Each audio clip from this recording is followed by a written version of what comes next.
The President.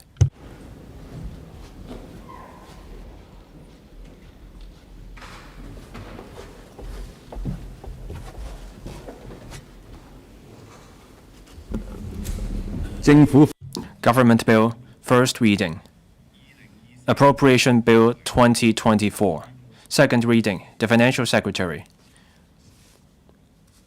Mr. President.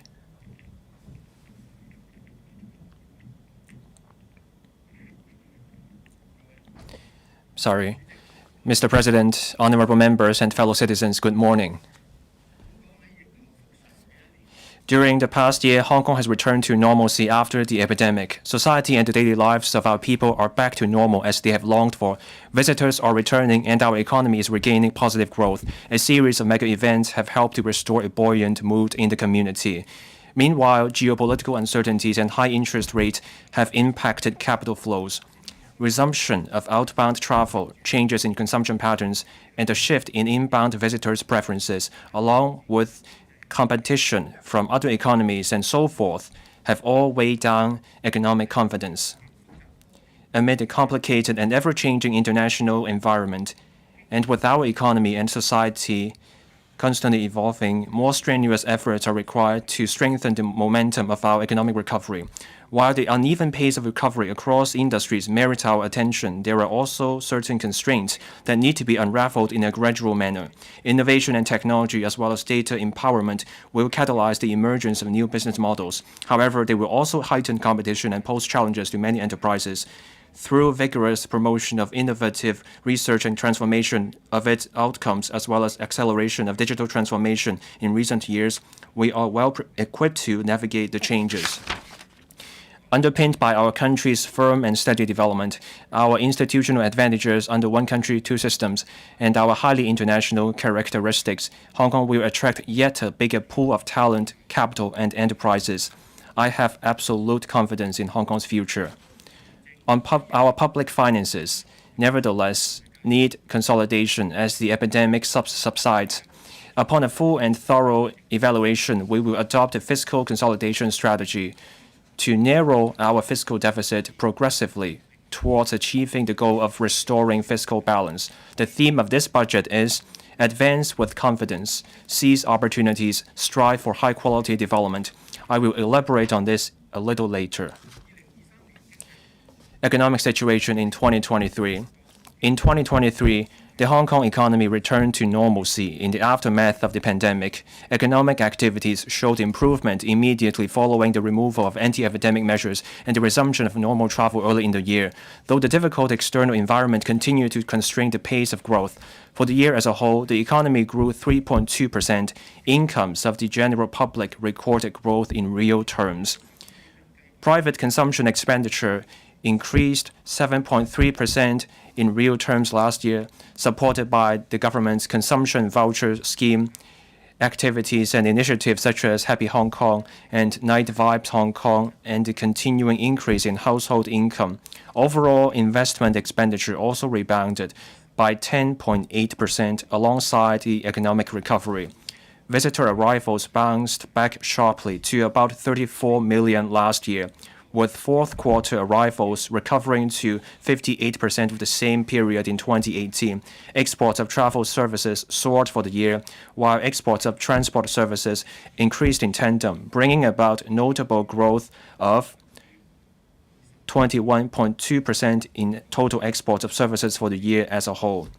Nonetheless, the challenging external environment continued to affect Hong Kong's export performance. Heightened geopolitical tensions severely undermined economic confidence around the world.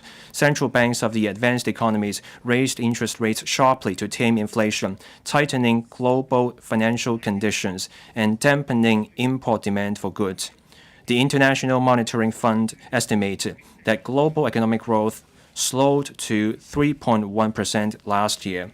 Against this backdrop, Hong Kong's total goods export fell notably by 10.3% last year. The labor market continued to improve. The seasonally adjusted unemployment rate declined from 3.5% in the fourth quarter of 2022 to the latest 2.9%.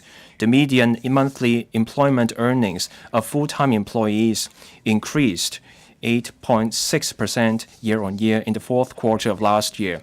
Inflation remained moderate in overall terms, while prices of individual items such as energy, clothing, and footwear, as well as meals out and takeaway food, rose visibly. Price pressures faced by other major components were largely contained. Netting out the effects of the government's one-off measures, the underlying inflation rate was 1.7% last year. The local stock market consolidated through most of 2023, and trading activities shrank. The Hang Seng Index, once again supported by economic activities, returned to normal at the beginning of the year. The market softened subsequently, however, with the Hang Seng Index falling 13.8% in 2023, alongside weakened market confidence in the mainland economy and expectations of interest rates remaining high. As for residential property, market sentiment has become very cautious since the middle of the last year amid rising interest rates and an external environment fraught with uncertainties. Flat prices fell 7% during the year. The number of transactions declined by 5% to a low level of about 43,000. The non-residential property market was largely quiet. Economic outlook for 2024 and the medium term. The external environment remains complicated. Geopolitical tensions will continue to impact international trade and capital flows and may cause disruption to global supply chains. Sharply tightened financial conditions over the past 2 years will continue to constrain the growth rate of advanced economies. That said, the market widely believes that the U.S. Federal Reserve will start cutting rates this year, though the timing and magnitude of rate cuts are still uncertain. Last month, the IMF forecast that global economic growth would remain at 3.1% this year, below the average annual growth rate of 3.8% between 2000 and 2019. The mainland's export performance this year will continue to be affected by the external environment. The mainland economy, however, is resilient with solid fundamentals. Our country's measures for boosting the economy are progressively taking effect, and there is still sufficient policy room to further support the economy. Domestic demand should improve, and the mainland economy is expected to register steady growth this year. Among advanced economies, the U.S. this year is expected to realize lower economic growth than last year as the lagged effects of rate hikes over the past 2 years continue to surface. Nevertheless, if the Federal Reserve, as expected, starts cutting interest rates, there would be some support for the economy. As consumption growth in the U.S. was more concentrated in services over the past 2 years, demand for goods may grow faster this year and render support to global trade. For Europe, economic growth is expected to remain weak this year amid geopolitical tensions and the lack of significant improvement in external demand. The external environment will continue to put pressure on Hong Kong's exports of goods, but global monetary conditions may ease progressively over the course of the year, which would bode well for export performance. On the other hand, with the continued revival of handling capacity, particularly air passenger capacity, and the government vigorously promoting mega-event economy, visitor arrivals are expected to increase further, driving growth in exports of travel and other related services. Moreover, rising incomes among the general public will continue to support private consumption. Successive government measures will help lift consumption sentiment as well. Fixed asset investment should also increase alongside continuing economic growth. Having regard to the above factors, we forecast that the Hong Kong economy will expand further this year, with growth of 2.5 to 3.5% in real terms for the year as a whole. Domestic cost pressures are expected to increase alongside the economic recovery. External price pressures, however, should ease further, though persisting geopolitical tensions may pose upside risks. We forecast an underlying inflation rate and headline inflation rate of 1.7% and 2.4% respectively this year. In the medium term, the Hong Kong economy will see sustained and solid development. while geopolitical tensions will continue to impact international capital flows and trade patterns, and the expansionary fiscal and monetary policies vigorously pursued by most economies during the pandemic have also added vulnerabilities to the global economy and financial system.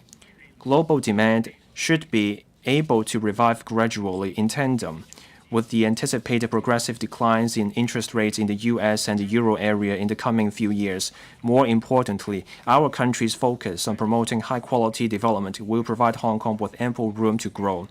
The National 14th Five-Year Plan has set a clear positioning for Hong Kong's development of the 8 centers. Future prospects will be bright as long as Hong Kong steadily forges ahead by leveraging its unique advantages under one country, two systems, proactively integrating into the overall national development, aligns with national development strategies, and continues to perform the role of an important node in the domestic and international dual circulation of our country. The government's efforts in expanding economic capacity, enhancing competitiveness, and cultivating new growth areas will also enable Hong Kong to seize opportunities when the global economic situation improves, enhancing its medium to long-term growth momentum. Based on the above considerations, we forecast that the Hong Kong economy will grow by an average of 3.2% a year. In real terms, from 2025 to 2028, the underlying inflation rate is forecast to average 2.5% a year. Bolstering confidence. The economic environment has been rather difficult in recent years amid intensifying geopolitical tensions and the rise of unilateralism and protectionism. Its impact on the mainland economy and even the Hong Kong economy, coupled with fierce competition from other economies, have caused unease among some about the future development of Hong Kong. That said, Hong Kong's economic outlook is bright. Despite a host of prevailing challenges, we will find infinite opportunities ahead as long as we stay on top of global trends and dare to explore. Global economic gravity will continue to shift eastward. Asia will remain an important engine of global economic growth. Our country's economy is now pursuing high-quality development through innovation, deepening reform, and sustaining a high-level two-way opening up. The overall trend of long-term growth remains unchanged. Our country has shown great care and staunch support for Hong Kong and recently extended the individual visit scheme to Xi'an and Qingdao. By leveraging Hong Kong's institutional advantages and our connectivity with the mainland and the rest of the world under one country, two systems, we will certainly be able to seize the opportunities coming our way. In the short run, the government has put in place a series of measures to showcase Hong Kong's appeal to people from around the world, empowering individuals and enterprises to seize every opportunity, and we will continue to roll out policies and initiatives on all fronts, drawing in capital, enterprises, and talent, expanding our economic capacity, and strengthening our impetus for development.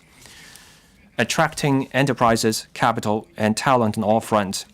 Our economy will develop better by drawing together a larger pool of companies, capital, and talent. The Office for Attracting Strategic Enterprises, the Innovation, Technology, and Industry Bureau, Invest Hong Kong, and the Hong Kong Investment Corporation Limited actively reach out to enterprises from the mainland and overseas and proactively attract and assist high value-added technology industries and enterprises to establish a foothold in Hong Kong.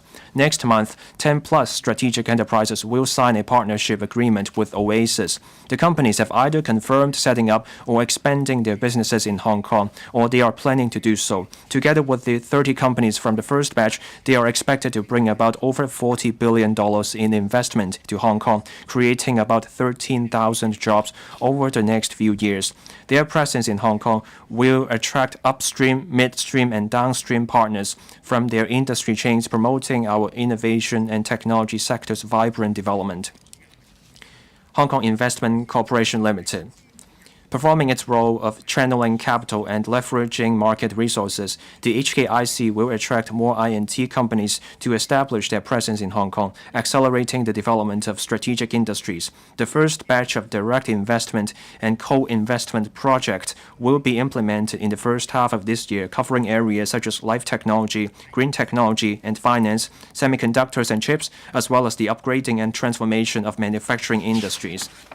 The HKIC will also encourage enterprises in its investment portfolio to engage more actively in local, mainland, and overseas I&T networks, where they can explore more application and development opportunities while identifying potential investors and their target clientele. To enhance Hong Kong's attractiveness to enterprises and capital, the HKIC will host a roundtable for international sovereign wealth funds. Sovereign wealth funds and financial leaders will be invited to explore investment opportunities and develop collaborative partnerships. A summit on startup investment and development in Hong Kong will also be organized. It will bring together prominent figures in the startup ecosystem with a view to boosting collaboration among the investment, industry, academic, and research sectors that will help support I&T enterprise development at varying stages. Redomiciliation mechanisms. We have already taken the first step by putting in place user-friendly fund redomiciliation mechanisms for open-ended fund companies and limited partnership funds. These mechanisms attract existing foreign funds to establish and operate in Hong Kong. In the first half of 2024, we will submit a legislative proposal enabling companies domiciled overseas, especially enterprises, with a business focus in the Asia-Pacific region, to re-domicile in Hong Kong. Opening up new capital sources. Alongside our long-standing efforts to reinforce Hong Kong's appeal to traditional European and American capital, we are striving to open up new capital sources, including those from the Middle East. At the end of last year, the Asia-Pacific region's first exchange-traded fund, which tracks stocks in Saudi Arabia, was listed in Hong Kong, a milestone in enhanced mutual access between our two markets. The Hong Kong Monetary Authority is also working with a number of financial institutions on the listing of an ETF in the Middle East that tracks Hong Kong stock indices. Pooling talent. A larger pool of talent can boost economic development and competitiveness. In recent years, we have rolled out a number of measures, including the Top Talent Pass scheme to draw for talent. In the past year or so, more than 140,000 applications were approved under various talent application schemes. About 100,000 of them have already arrived in Hong Kong. The Labor and Welfare Bureau will review the relevant arrangements in the middle of this year to ensure the competitiveness of these measures and their effectiveness in addressing our manpower demand. The median average age of successful applicants of the TTPS is 35. Over 60% of them are married, and most of them have brought their families to Hong Kong. More than half of those who have been in Hong Kong for at least half a year are employed, and their median monthly income is about $50,000. The Hong Kong Talent Engage is committed to attracting talent from the mainland and overseas, providing one-stop support services to help them settle here. The HKTE will organize a global talent summit and the Guangdong, Hong Kong, Macau, Greater Bay Area High-Quality Talent Development Conference in May. Their aim is to promote Hong Kong's advantages as an international talent hub, enabling the flow of talent among the cities of the GBA. Creating favorable conditions for recovery. Property market. The government announced on the 25th of October 2023, the adjustment of demand-side management measures for residential properties. The relevant adjustments included shortening the applicable period of the special stamp duty from 3 years to 2 years, reducing the rates of the buyer stamp duty and the new residential stamp duty by half, and introducing a stamp duty suspension arrangement for incoming talent acquisition of residential properties. Among them, the stamp duty suspension arrangement has been well received, with over 500 applications approved. This is a testament to the appeal of Hong Kong for overseas talents. We have been keeping a close watch on the residential property market. After prudent consideration of the overall current situation, we decide to cancel all demand-side management measures for residential properties with immediate effect. That is, no SSD, BSD, or NRSD needs to be paid for any residential property transactions starting from today. We consider that the relevant measures are no longer necessary amidst the current economic and market conditions. the HKMA adjusted the counter-cyclical macroprudential measures for property mortgage loans in July last year. Taking into account the external and local economic situation, we consider that there is now room to make further adjustments to the relevant measures and other supervisory policies pertinent to property lending where appropriate under the premise of maintaining the stability of the banking system. The HKMA will make announcements later today. Stock market. During the past year, we have made good progress in developing the stock market. We joined hands with regulators and HKEX in implementing a number of measures, including establishing the listing regime for specialist technology companies and the Hong Kong dollar renminbi dual counter securities model. Regarding attracting overseas enterprises to be listed in Hong Kong, HKEX has included the Saudi Arabia and Indonesia stock exchanges in its list of recognized stock exchanges last year, which facilitates enterprises primarily listed on the main market of these exchanges to seek secondary listing in Hong Kong. We are actively implementing measures proposed last October by the Task Force on Enhancing Stock Market Liquidity. They include reforming the growth enterprise market. The HKEX has consulted the market on such initiatives as introducing a treasury share buyback regime and maintaining trading operations under severe weather. Both are targeted for implementation in the middle of the year.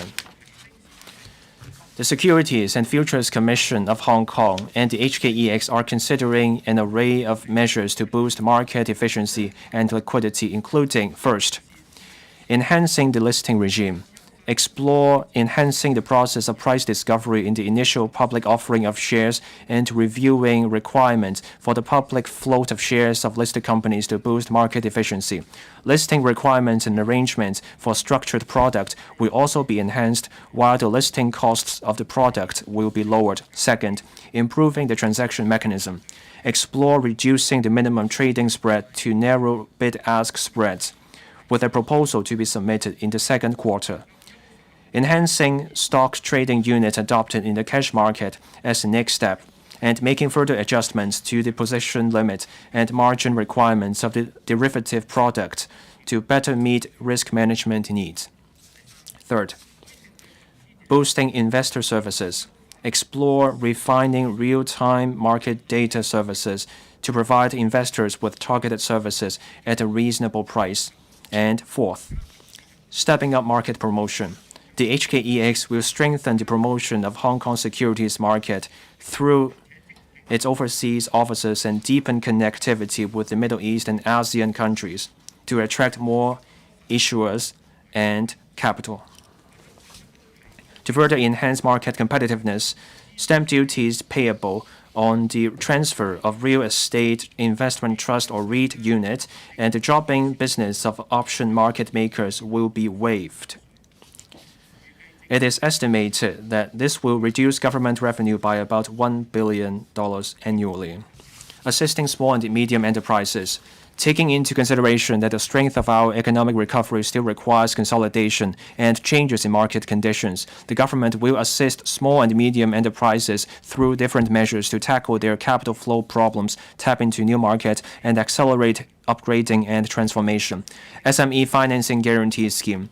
To assist SMEs in tackling their capital flow problems, I will extend the application period for the 80% and 90% guarantee products under the SME Financing Guarantee Scheme for 2 years to the end of March 2026. The total guaranteed commitment under the scheme will increase further by $10 billion. In addition, I have instructed the HKMA to maintain close communication with banks and the commercial sectors, adopt an accommodating manner to help enterprises tide over their liquidity needs, and refrain from demanding repayment of loans due to a fall in collateral value. Digital transformation. SMEs in the food and beverage industry and the retail industry will be invited to select suitable options among ready-to-use basic digital solutions and apply for subsidies on a matching basis early this year under the Digital Transformation Support Pilot Program. The solutions will focus on 3 areas: digital payment and shop front sales, online promotion, and customer management solutions. It is expected that at least 8,000 eligible SMEs will benefit from the pilot program. But fund, we have been making continuous enhancements to the dedicated fund on branding, upgrading, and domestic sales. They include raising the cumulative funding ceiling per enterprise and streamlining application procedures. I propose to inject $500 million more into the fund to help SMEs boost their competitiveness and tap into mainland and overseas markets. This includes the launch of e-commerce Easy under the fund. It will provide support of up to $1 million per enterprise for implementing e-commerce projects in the mainland. Deduction of expenses and allowances under profits tax. We propose to introduce two enhancement measures for deduction of expenses under profits tax.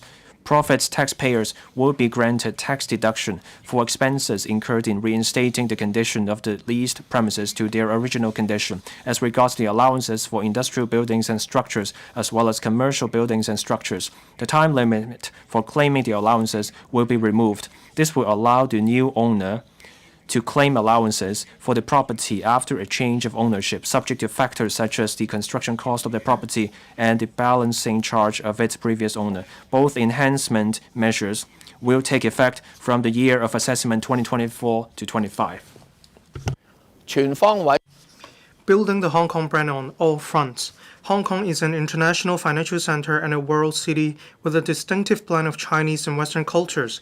We will build Hong Kong as a premier destination for business and tourism through better use of our social and natural resources, the consolidation of mega events and thematic annual conferences, and the integration of opportunities created by industry development.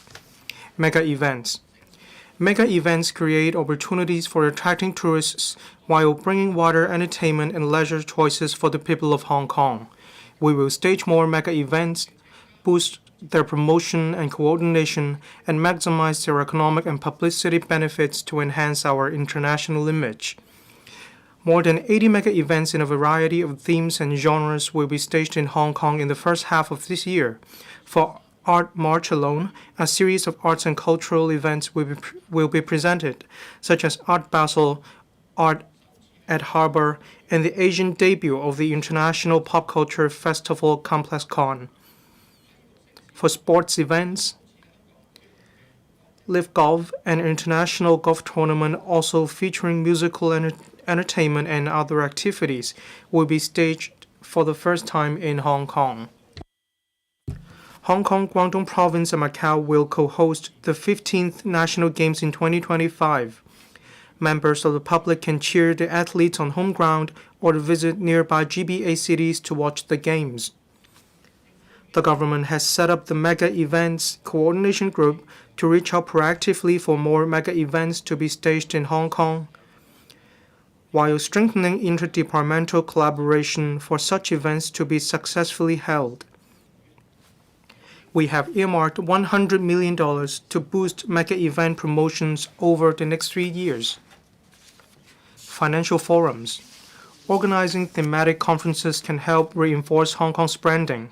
The Global Financial Leaders Investment Summit and the Asian Financial Forum are two very successful illustrations of this. The Financial Mega Event Week will be launched in Hong Kong in March, featuring an array of major financial events, including the Wealth for Good in Hong Kong Summit, which brings together owners and managers of family offices, the Global Investors Symposiums by Milken Institutes, etc. There will also be a wealth of activities for enriching Hong Kong's branding, including a roundtable conference to be organized by the Hong Kong IC. Apart from inviting visitors to our city, we will continue to go global, visiting regions and markets to tell the good stories of Hong Kong and expand our circle of friends. We will also launch a new sponsored overseas speaking engagement program.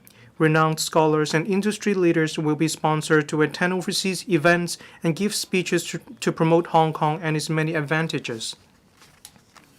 Better use of the harborfront and cultural resources. Our magnificent Victoria Harbour, with its stunning harbourfront, is a natural beauty and popular leisure destination for tourists and the general public that creates memorable moments and positive impressions of Hong Kong. We will make good use of such valuable resources to offer many more enchanting moments and experiences for our people and visitors alike. The dazzling fireworks displayed above the night sky of Victoria Harbour and last year's special waterfront pyrotechnic shows along the waterfronts of Wan Chai and the West Kowloon Cultural District were well received by the public. The Hong Kong Tourism Board, Hong Kong TB, will hold pyrotechnic and drone shows against the backdrop of the splendid night views of Victoria Harbour every month. The Hong Kong TB will also revamp its light and sound show, A Symphony of Lights. The Development Bureau will also introduce commercial facilities such as food and beverages, retail, and entertainment on a pilot basis at selected suitable harbourfront locations to bring convenience and better experience to visitors. Energize tourism. The Hong Kong TB will develop brand new seasonal, festival, and event experiences of varying themes featuring Chinese and Western arts, popular cultures, wine and dine, outskirt explorations, active sports, and more to cater to the interests of wide-ranging visitor segments. The Hong Kong TB will also encourage the industry to launch a more diversified portfolio of tourism products.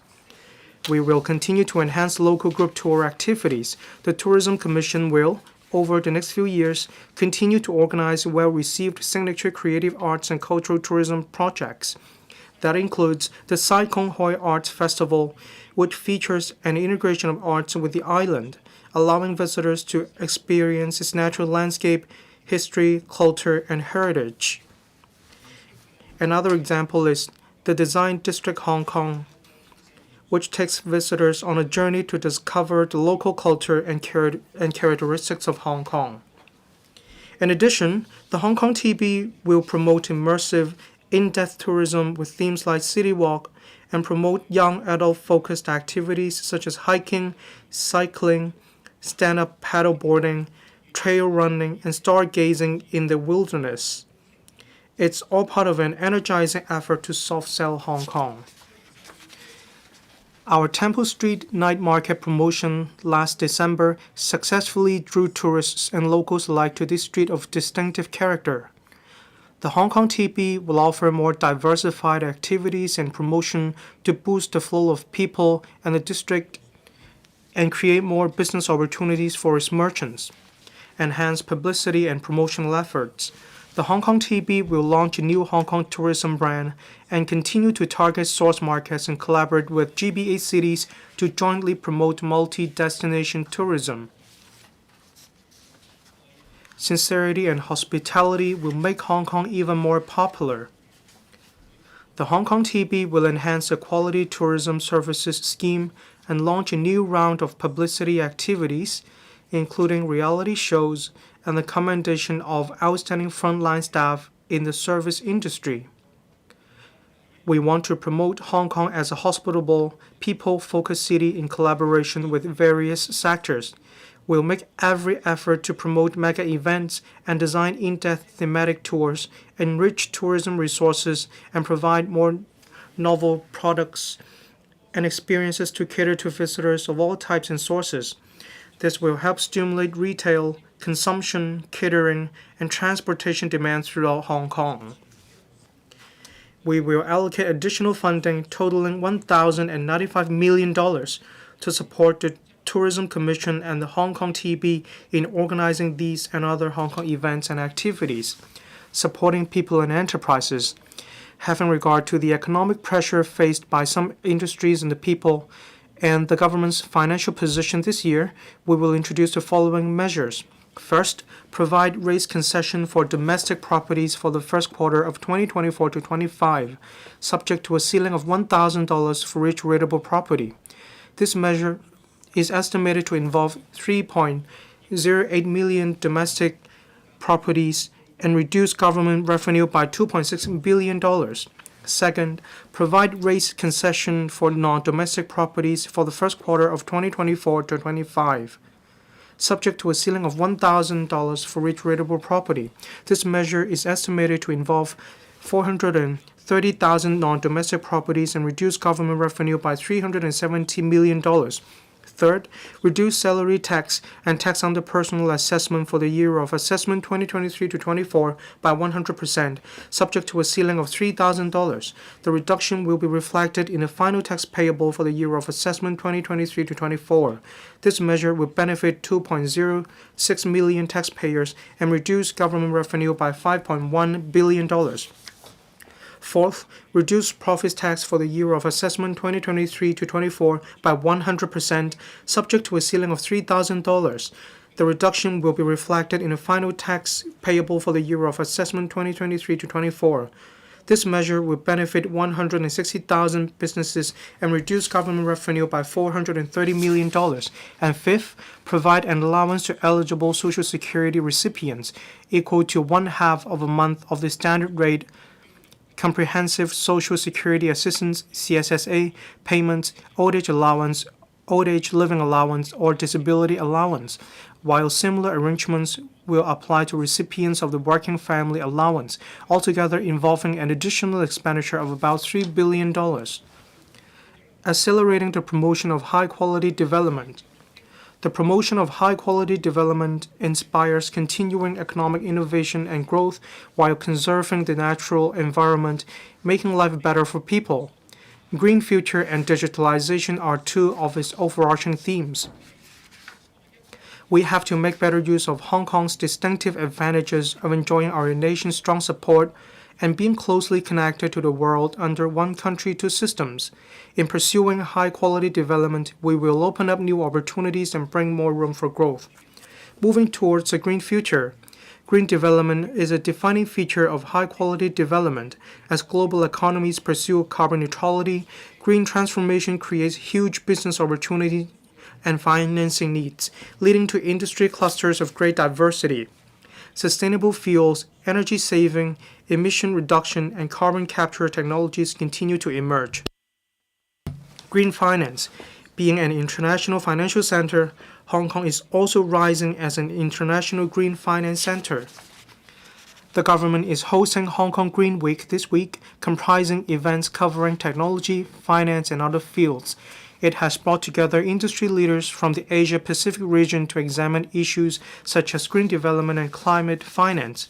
This autumn, the Hong Kong MA will co-host a joint climate finance conference in Hong Kong with the Dubai Financial Services Authority. The conference will explore transition financing opportunities and challenges for the Middle East and Asia. Extend the Green and Sustainable Finance Grant Scheme.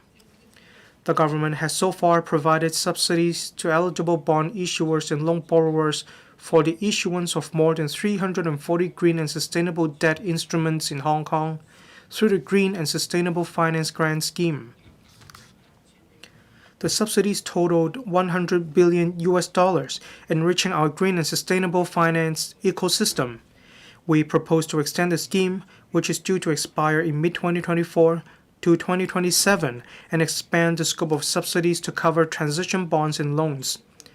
This will encourage related industries in the region to make use of Hong Kong's transition financing platform as they move towards decarbonization. Formulate sustainability disclosure standards. Accurate information is essential to the promotion of sustainable financing. It is also the priority of international organizations and government agencies in the next few years. To deepen Hong Kong's green and sustainable finance development, enterprises must align their practices in sustainability disclosure with international standards. Financial Services and the Treasury Bureau and the SFC will formulate a roadmap and vision statement to assist companies and financial institutions in sustainability reporting and the analysis of relevant data, elucidating our vision of promoting green and sustainable finance. Green technology. Hong Kong also possesses advantages in green technology. More than 200 green technology companies work out of Hong Kong, with some equipped with globally competitive technologies and have successfully tapped into mainland and overseas markets. And the Greater Bay Area cities, apart from their market scale, enjoy strong capabilities in research, advanced manufacturing, and commercialization. Together, we have what it takes to become Asia's leading green technology hub. The government's Green Tech Fund funds research and development R&D projects which help Hong Kong decarbonize and enhance environmental protection and encourages their subsequent practical applications. With $400 million injected into the fund, 30 projects from local universities, public research institutes, and enterprises have been approved, involving a total grant of about $130 million for subsidizing local research projects. We will launch a green and sustainable fintech proof-of-concept subsidy scheme in the first half of this year. It will provide early-stage funding support for green fintech, facilitating commercialization and fostering the development of new green fintech initiatives. Green shipping. Given maritime industry's vast market potential for green transformation, the Marine Department is planning to provide incentives for Hong Kong registered ships that have attained high ratings under the international standards on decarbonization formulated by the International Maritime Organization. This will involve about $65 million in funding, and the Transport and Logistics Bureau, in collaboration with the Environment and Ecology Bureau (EEB) and other relevant departments, is conducting a feasibility study to provide green methanol bunkering for local and ocean-going vessels. We expect to publish an action plan for Hong Kong's development into a green maritime fuel bunkering center this year. Green aviation. We are committed to developing Hong Kong International Airport, Hong Kong IA, into a green airport. The Airport Authority Hong Kong, AA, is working in collaboration with relevant government departments to simplify approval procedures for the transportation and storage of sustainable aviation fuel, SAF, so as to encourage more airlines to use SAF in Hong Kong. In addition, the AA has begun a consultancy study on SAF development trends worldwide, which will also put forward recommendations on policy measures and infrastructure, etc. The consultancy study is expected to be completed in the third quarter this year. Green City launched a pilot scheme on building integrated photovoltaics. The government has taken the lead in applying renewable energy RE in government buildings and facilities. We will launch a pilot scheme at the Electrical and Mechanical Services Department headquarters to explore photovoltaic technology applications on the facades of government buildings. We will also support public and private organizations to use RE to help Hong Kong realize carbon neutrality. New energy vehicles. Through its New Energy Transport Fund, the government has been promoting trials of various new energy public transport, including new energy buses, while encouraging the industry to conduct trials on a variety of new energy commercial transport, including electric goods vehicles and electric coaches. The government has been encouraging a wider use of electric vehicles. The first registration tax (FRT) concessions for electric vehicles, due to terminate at the end of March, will be extended for 2 years. Nevertheless, given the price reduction of electrical vehicles and increasing availability of vehicle options, we will reduce the concessions by 40%.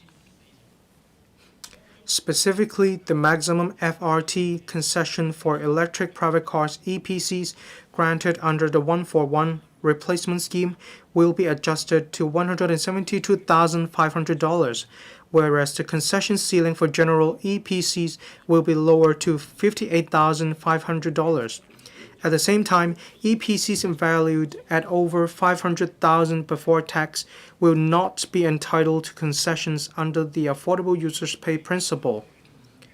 As for other types of electric vehicles, including electric commercial vehicles, electric motorcycles, and electric motor tricycles, the FRT will continue to be waived in full over the next 2 years. The EEB will announce details in due course. Sustainable development of agriculture and fisheries industries. The EEB promulgated its blueprint for the sustainable development of agriculture and fisheries in December last year. For agriculture, we expect to enable the establishment of a modernized techno-agricultural park of approximately 11 hectares as part of the Agriculture Parks Phase 2 this year. It will help accelerate the modernization of agriculture through public-private partnership. We will launch a pilot project on modern urban farming in Ma On Shan this year. As for fisheries, 4 new fish culture zones with a total area of up to 590 hectares will begin operation in phases starting this year. Local mariculture production is expected to increase considerably. Digital economy. Digital economy has become a new driving force for economic development. As a new key production factor, data links different industries and sectors, empowering enterprises to enhance efficiency, boost their competitiveness, and create fresh business opportunities. The Digital Economy Development Committee, DEDC, chaired by me, has undertaken in-depth studies on promoting the development of digital economy over the past 2 years. The DEDC's report covers recommendations on many years, including promotion of digital policies, initiatives for enhancing digital infrastructure, facilitation of the safe and orderly flow of usage of data, acceleration of enterprise digital transformation, and talent development. Some of these recommendations have been implemented, including making preparations for the establishment of the Digital Policy Office. Build a data trading ecosystem.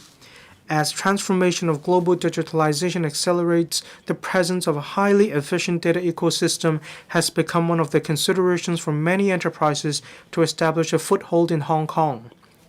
Building a mechanism that facilitates data trading is particularly important in the data ecosystem. Hong Kong is underpinned by its distinctive advantages under one country, two systems, and endowed with the characteristics of an international city. From supply and demand of data to application scenarios, we are equipped with a robust foundation and possess an abundance of favorable conditions for developing international data trading. We have commissioned an expert group to undertake an in-depth study on how to develop a robust data trading ecosystem in Hong Kong, the scope of which includes Hong Kong's role as a superconnector in data trading, as well as promoting the formulation of international data trading rules. The aim is to enable us to unleash the potential of data elements and facilitate its development into a new industry with an enormous growth momentum, hence empowering the upgrading and transformation of traditional industries. Digital finance. Digital technology has turned new financial business models into reality. Digital finance, through integrating data and technological innovations in different use case scenarios, can complement traditional financial services in enabling wider service access and enhancing the inclusiveness of financial services. The Hong Kong MA completed Phase 1 of the e-Hong Kong Dollar pilot program last October and has studied domestic retail use cases in various areas such as programmable payments, offline payments, and tokenized deposits.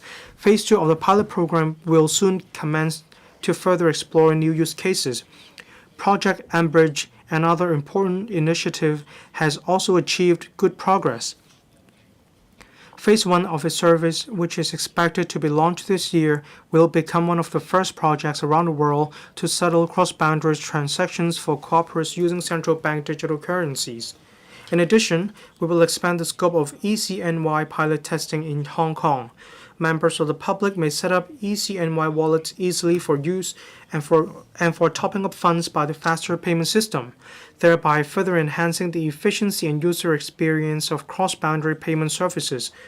Promote cross-boundary data flow. The ITIB and the Cyber-Based Administration of China launched an early and pilot implementation arrangement for the standard contract for the cross-boundary flow of personal information within the Guangdong, Hong Kong, Macau, Greater Bay Area, mainland Hong Kong last December. During the first phase of implementation, we have invited the banking, credit referencing, and healthcare sectors to participate, and their responses have been very positive. Having regard to outcomes of the pilot implementation in the first phase, we will gradually extend the coverage of the facilitation measures so that the various business sectors of both places may leverage cross-boundary data with a smoother flow, thereby providing more cross-boundary services for the convenience of the public and enterprises. Cross-boundary public services. To further facilitate access to the public services of Guangdong and Hong Kong by residents and enterprises in Hong Kong and the GBA, we collaborated with Guangdong Province to launch the Cross-Boundary Public Services thematic website. We also connected IamSmart with the Unified Identity Authentication Platform of Guangdong Province in November last year. Having set up IamSmart registration service counters in Guangzhou as well as in Tianhai and Futian in Shenzhen, We have also introduced a first self-service kiosk for Hong Kong's cross-boundary public services in Guangzhou. This will facilitate Hong Kong residents and enterprises in the GBA cities to access the cross-boundary public services and register for IM Smart. Web 3.0. In last year's budget, I proposed to expedite development of the Web 3.0 ecosystem. We have made good progress over the past year. At present, there are over 220 enterprises specializing in related technologies in Cyberport, including 3 unicorns. Last year, Cyberport organized a number of promotional and educational activities, attracting more than 29,000 participants. It also rolled out a subsidy scheme to encourage enterprises to conduct proof-of-concept testing with a view to accelerating market application of relevant technologies. Having successfully issued the first batch of inaugural tokenized green bonds in February 2023, we issued a second batch of tokenized green bonds in early February this year, worth a total of $6 billion and denominated in Hong Kong dollar, renminbi, RMB, US dollar, and euro.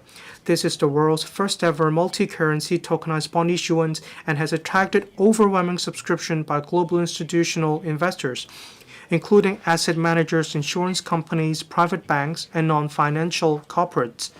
Apart from the many technological innovations, we have also achieved breakthroughs in this issuance in areas such as broadening investor participation and streamlining issuance process.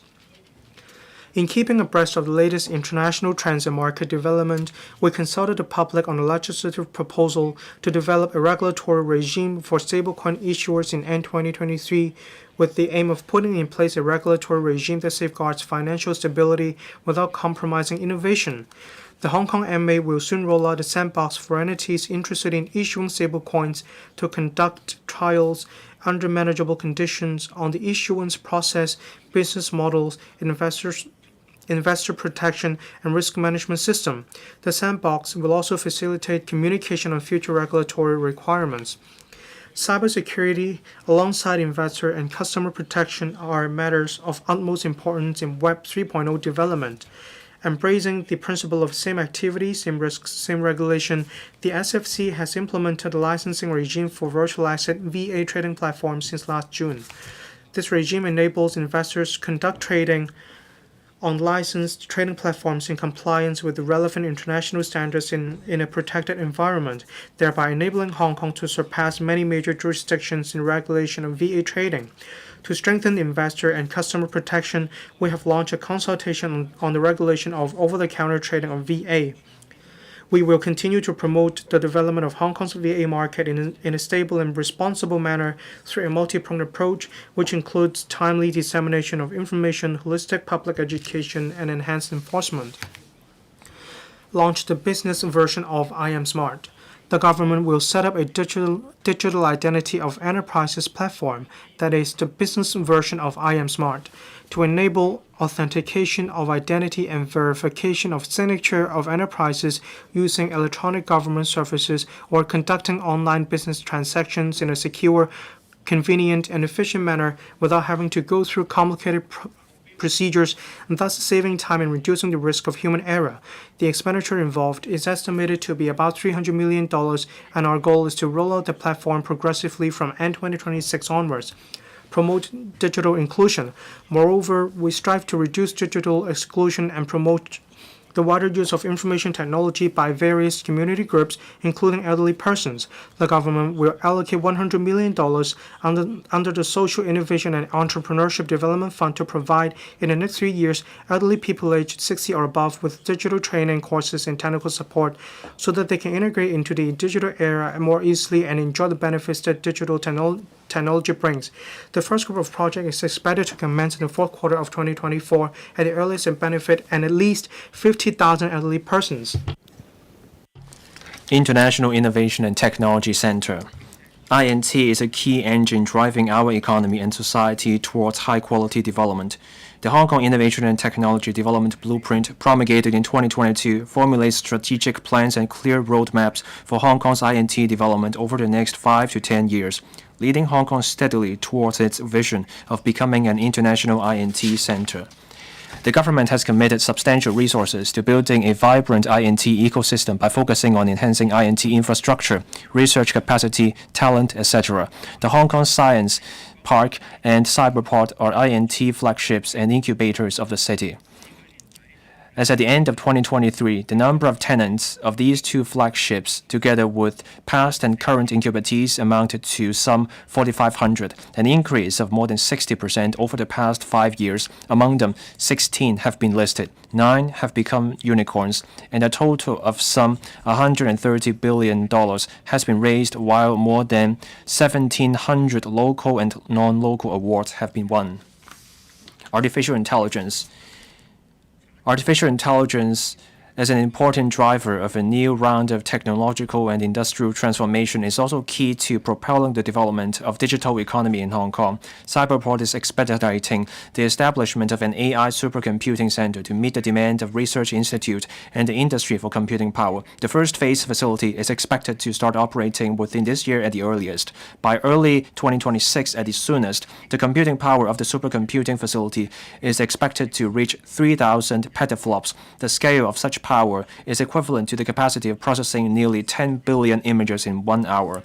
We will allocate $3 billion to Cyberport for the launch of a 3-year AI subsidy scheme to support local universities, research institutes, and enterprises to leverage the center's computing power and achieve scientific breakthroughs. The subsidy will also be used to strengthen the cybersecurity and data protection of the center and launch promotional and educational activities, etc., to encourage mainland and overseas AI experts, enterprises, and R&D projects to come to Hong Kong. R&D of microelectronics. With an increasing demand for semiconductors worldwide, the scale of related industries is expected to grow continuously and exceed $1 trillion by 2030. To capture a market with such huge potential and dovetail with a national strategy for technological development, the government is fostering R&D of microelectronics. We will establish the Hong Kong Microelectronics Research and Development Institute this year. It will spearhead and facilitate research collaboration on the third-generation semiconductors among universities, R&D centers, and the industries, and to realize R&D outcomes by making use of the comprehensive manufacturing industry chain in the Greater Bay Area. Life and health technology. With solid basic research capabilities in life and health technology, Hong Kong is home to world-class experts, top-notch medical schools, R&D centers, and laboratories. We are well equipped to develop into an international life and health technology center. Set up Life and Health Technology Research Institute. In the previous budget, I earmarked $10 billion to promote the development of life and health technology. Of this, $6 billion will be used to provide subsidies for local universities to collaborate with mainland and overseas organizations to set up Life and Health Technology Research Institutes. The purpose is to facilitate relevant R&D activities and transformation of R&D outcomes and to attract leading R&D talent and research teams around the world to Hong Kong. Strengthen clinical trial platform. The government will set up the Greater Bay Area International Clinical Trial Institute in the Hetao Shenzhen Hong Kong Science and Technology Innovation Cooperation Zone this year. It will provide one-stop support to attract more local, mainland, and overseas pharmaceutical and medical device enterprises to conduct clinical trials in Hong Kong. We will also actively seek support from the National Medical Products Administration for record filing so that such data can be used for these enterprises when applying for marketing authorization for their products in the mainland. Establish primary evaluation. The new mechanism for registering new drugs, or 1+ mechanism, came into effect on the 1st of November 2023. This allows for new drugs for life-threatening or severely debilitating diseases to be registered in Hong Kong with the submission of only one certificate of pharmaceutical product issued by reference drug regulatory authorities, subject to the fulfillment of specific requirements. The Department of Health has approved 2 new drugs for registration under this mechanism, bringing new hope of treatment to patients. The 1+ mechanism is an important step in progressing towards a primary evaluation approach. This approach enables us to directly approve applications for registration of drugs and medical devices locally used based on clinical data without relying on other drug regulatory authorities. The government is committed to establishing the Hong Kong Center for Medical Products Regulation. The preparatory office will be set up in the first half of this year to study the restructuring and strengthening of the current regulatory and approval regimes for drugs, medical devices, and medical technologies. The objective is to establish a standalone statutory body that is internationally recognized so as to accelerate clinical application of new drugs and medical devices. It will also drive the development of emerging industries engaging in the R&D and testing of drugs and medical devices. New industrialization development. Driven by information, new industrialization leverages advanced technologies such as AI, data analytics, and new materials to support enterprises in moving towards smart production and develop emerging industries with high value-adding potential and economic efficiency. We will launch a $10 billion new industrialization acceleration scheme this year. Enterprises engaging in life and health technology, AI, and data science, advanced manufacturing, and new energy technology will each be provided with funding support of up to $200 million on a matching basis of 1 from the government to 2 from the enterprise. Applicant enterprises shall invest no less than $200 million in Hong Kong. Apart from the above funding support on a matching basis, enterprises participating in the NIAS may receive subsidies to engage research talent under the Research Talent Hub. They may also, on a pilot basis, engage a small number of non-local technical personnel under the Technology Talent Admission Scheme to expedite the setup and operation of advanced manufacturing facilities in Hong Kong. It is anticipated that the NIAS will attract 50 to 100 enterprises engaging in relevant industries to invest no less than $20 billion in Hong Kong. Hong Kong Shenzhen Innovation and Technology Park. Hong Kong Shenzhen Innovation and Technology Park in the Lok Ma Chau Loop enables Hong Kong to play an active part in the GBA development, better integrate into overall national development and forge closer connections overseas. While the first batch of buildings in the HSITP will commence operation progressively by the end of this year, various tasks such as attracting enterprises, investment, and talent are underway. We will continue to support the development of the HSITP and are drafting the white paper on the development of the HSITP in the loop, targeting to be announced this year. InnoLife Health Tech Hub. We will set up the InnoLife Health Tech Hub in the HSITP to attract top-notch research teams and talent from around the world, with a focus on life and health disciplines to conduct research. This will be conducive to the development of International INT Center in the Loop and the GBA. We will allocate $2 billion from the $10 billion earmarked to support the TMHK research clusters to establish presence in the loop. We will also allocate $200 million to provide assistance to startups engaging in life and health technology in the form of incubation and acceleration programs, etc. Nurturing startups. In the Global Startup Ecosystem Report 2023, Hong Kong ranked second in the world and first in Asia in the emerging startup ecosystems category. The number of startups rose to nearly 4,300 last year, about a fourfold increase compared to 2014. Over the same period, the number of people employed by related startups increased by about 7 times to over 16,000.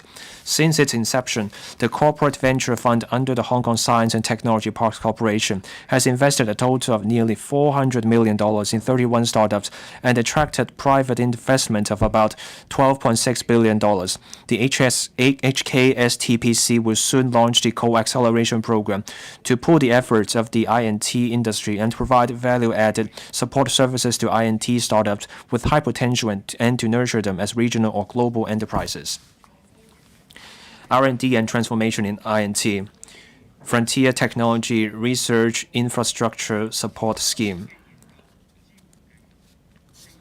We will launch a Frontier Technology Research Infrastructure Support Scheme to assist the 8 University Grants Committee funded universities on a matching basis in procuring facilities and conducting research projects which cover various fields such as AI, quantum information, integrated circuit, clinical medicine and health, and gene and biotechnology. To this end, we will allocate $3 billion from the sum earmarked in the past.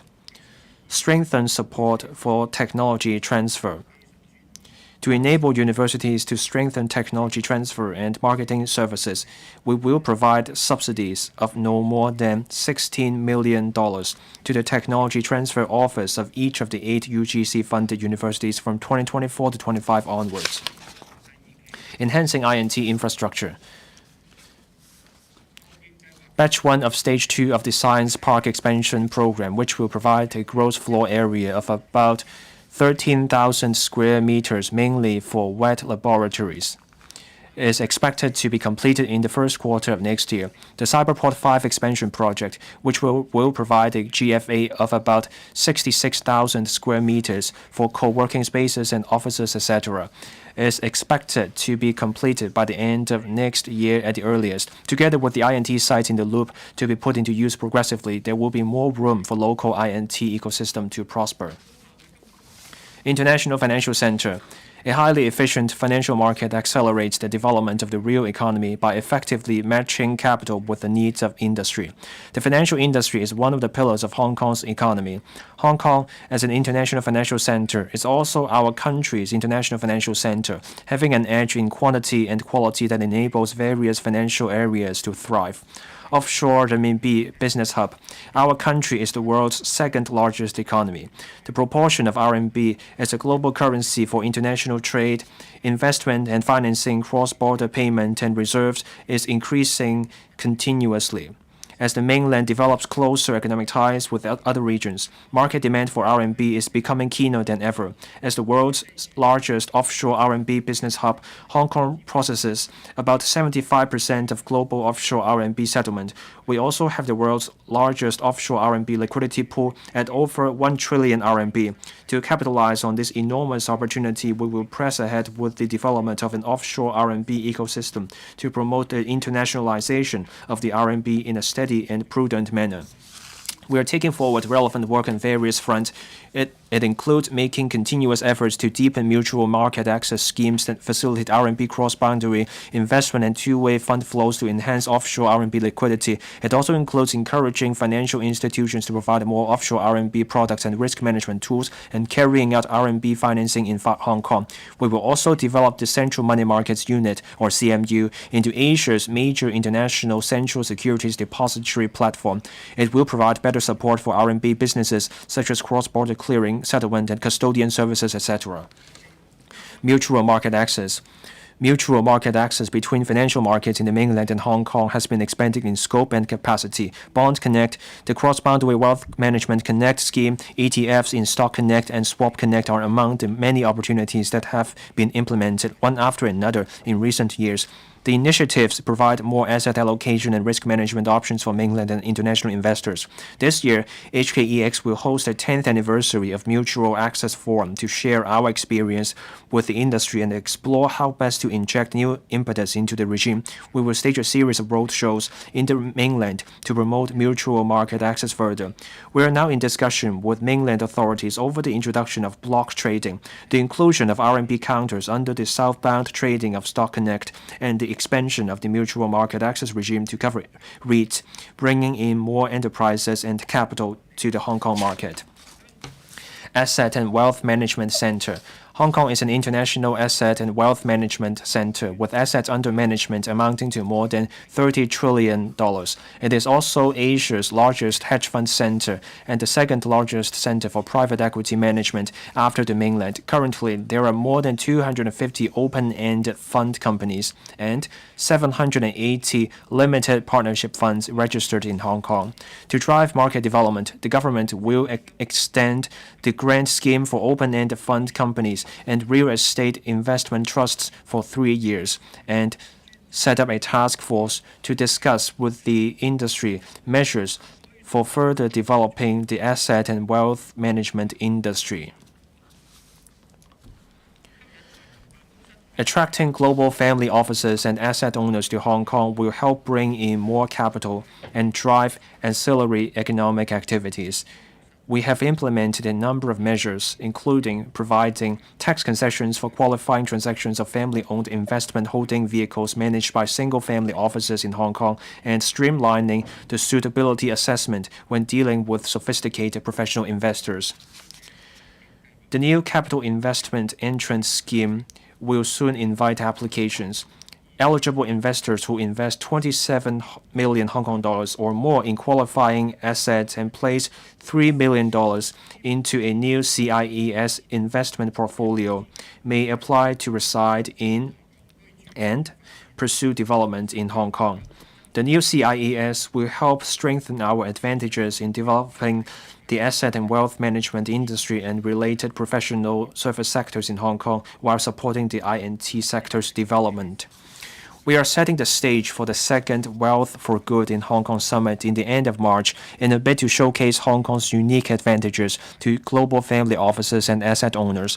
In addition, we will further enhance the preferential tax regimes for related funds, single-family offices, and carried interest, including reviewing the scope of the tax concession regimes, increasing the types of qualifying transactions, and enhancing flexibility in handling incidental transactions, all to attract more funds and family offices with potential to establish a presence in Hong Kong. Securities market. We are keen to foster the development of the securities market into one with greater depth, breadth, and vibrancy, thereby consolidating and enhancing market competitiveness. I have explained this in detail in paragraphs about reviving our economy. Bond market. As a long-standing leader in bond issuance in Asia, Hong Kong has ranked first in the region for 7 consecutive years in terms of the volume of international bond issuance. In the last budget, I proposed to expand the scope of the government green bond program to cover sustainable finance products or project and to take forward the infrastructure bond scheme to raise capital for infrastructure projects, thereby facilitating the early completion of projects for the good of the economy and people's livelihood. We will set a borrowing ceiling of a total of $500 billion for these 2 programs to allow more flexibility in quota reallocation. The sums borrowed will be credited to the Capital Works Reserve Fund for investment in projects which are conducive to long-term development. These 2 programs will gradually replace the existing government bond program. In 2024-25, we will issue $120 billion worth of bond, of which $70 billion will be retail tranche that includes $50 billion worth of silver bond and $20 billion worth of green bonds and infrastructure bonds to achieve financial inclusiveness and enhance a sense of participation in infrastructure and sustainable development among the public. Deepen financial cooperation in the GBA. The Cross-Boundary Wealth Management Connect scheme in the GBA has seen continuous and steady development. WMC 2.0 was officially launched earlier this week, introducing such enhancement measures as increasing the individual investor quota to RMB 3 million and lowering the threshold for participating in the southbound scheme. To help enterprises secure financing in the GBA more easily, the HKMA and mainland regulatory authorities will continue to build a collaborative framework on cross-boundary credit referencing. Through such collaboration, the banks of both places, upon consent from corporate customers, will be allowed to access the credit data of relevant corporations so that credit assessment can be conducted in a more secure and efficient manner. Specialty insurance market. As an international risk management center, Hong Kong provides diversified risk management channels, including professional insurance services. We have been making dedicated efforts to invite mainland and overseas enterprises to establish captive insurers in Hong Kong, enhancing their corporate risk management capabilities. We are also promoting the development of insurance-linked securities by establishing a dedicated regulatory regime and launching a pilot grant scheme. To date, we have facilitated the issuance of 4 catastrophe bonds in Hong Kong, one of which marked the inaugural listing of its type of ILS. We will continue to attract more issuing institutes to Hong Kong while nurturing talent and propelling the industry's development. Create strong impetus for growth in the financial services industry. To bolster the competitiveness and advantages of the financial services industry in Hong Kong, the government will earmark $100 million to promote the sustainable development of financial services. This includes green and sustainable finance, fintech, asset and wealth management, headquarters business, and risk management, etc. International Trade Center. The international trade landscape is in a constant state of flux. In recent times, Hong Kong's total exports have seen their share of the Europe and US markets decline, while our exports to developing countries such as those in ASEAN and the Middle East is on the rise. At the same time, Mainland manufacturing enterprises are increasingly using production capabilities both at home and abroad as multinational supply chains for manufacturing products to be exported to overseas market. Hong Kong is equipped to seize the opportunities arising from these changes. Multinational supply chain management. In line with the trend of mainland manufacturing enterprises extending their production supply chains abroad, our goal is to develop Hong Kong into a multinational supply chain management center. As a premier financial and commercial center in the region, Hong Kong has the capacity to offer full-fledged and comprehensive professional support services to enterprises to meet their overseas business needs. These services are of utmost importance to enterprises seeking to go global, particularly those with less overseas experience. Consulting services. The Hong Kong Trade Development Council has been providing various services through different schemes covering business operations, production and supply chain solutions, market information, and other consulting services. All this helps to support mainland enterprises based in Hong Kong to establish a foothold in the Belt and Road Initiative countries. Trade financing. Mainland enterprises with operations in Hong Kong can also utilize various services provided by the Hong Kong Export Credit Insurance Corporation, including export credit insurance, surveys on buyers, and sharing of market updates to meet their business operation needs. The commercial data interchange launched earlier by the HKMA and its project, mBridge, allow enterprises to apply trade financing and cross-border settlement services at a lower cost and with higher efficiency. Corporate training. Hong Kong's business sector possesses rich knowledge and profound experience in managing multinational supply chains as well as handling compliance, labor protection, environmental protection, and other requirements of overseas markets. We will facilitate collaboration between different organizations and industry stakeholders to provide environmental, social, and corporate governance training, etc. to mainland enterprises seeking to expand their reach to overseas markets. This will help them build goodwill with business partners and expand their markets. In order to enhance our work on this front, the Commerce and Economic Development Bureau, in coordination with Team Hong Kong organizations, will work together to study relevant details, including the establishment of a trade single window to provide one-stop services for enterprises. Invest Hong Kong will also step up efforts to attract mainland manufacturing enterprises to set up offices in Hong Kong to serve as headquarters for managing their offshore trading. Explore markets. The government has been expanding Hong Kong's economic and trade network overseas to help the business sector explore emerging markets. To strengthen our economic and trade relations with the Middle East, the government is conducting negotiations with Saudi Arabia on an investment promotion and protection agreement and considering establishing an economic and trade office in Riyadh, Saudi Arabia. 2 consultant offices will also be set up in Turkey and Egypt this year to bring in foreign capital and enterprises. Meanwhile, Hong Kong has concluded the IPPA negotiations with Bahrain and will soon sign a comprehensive double taxation agreement with it.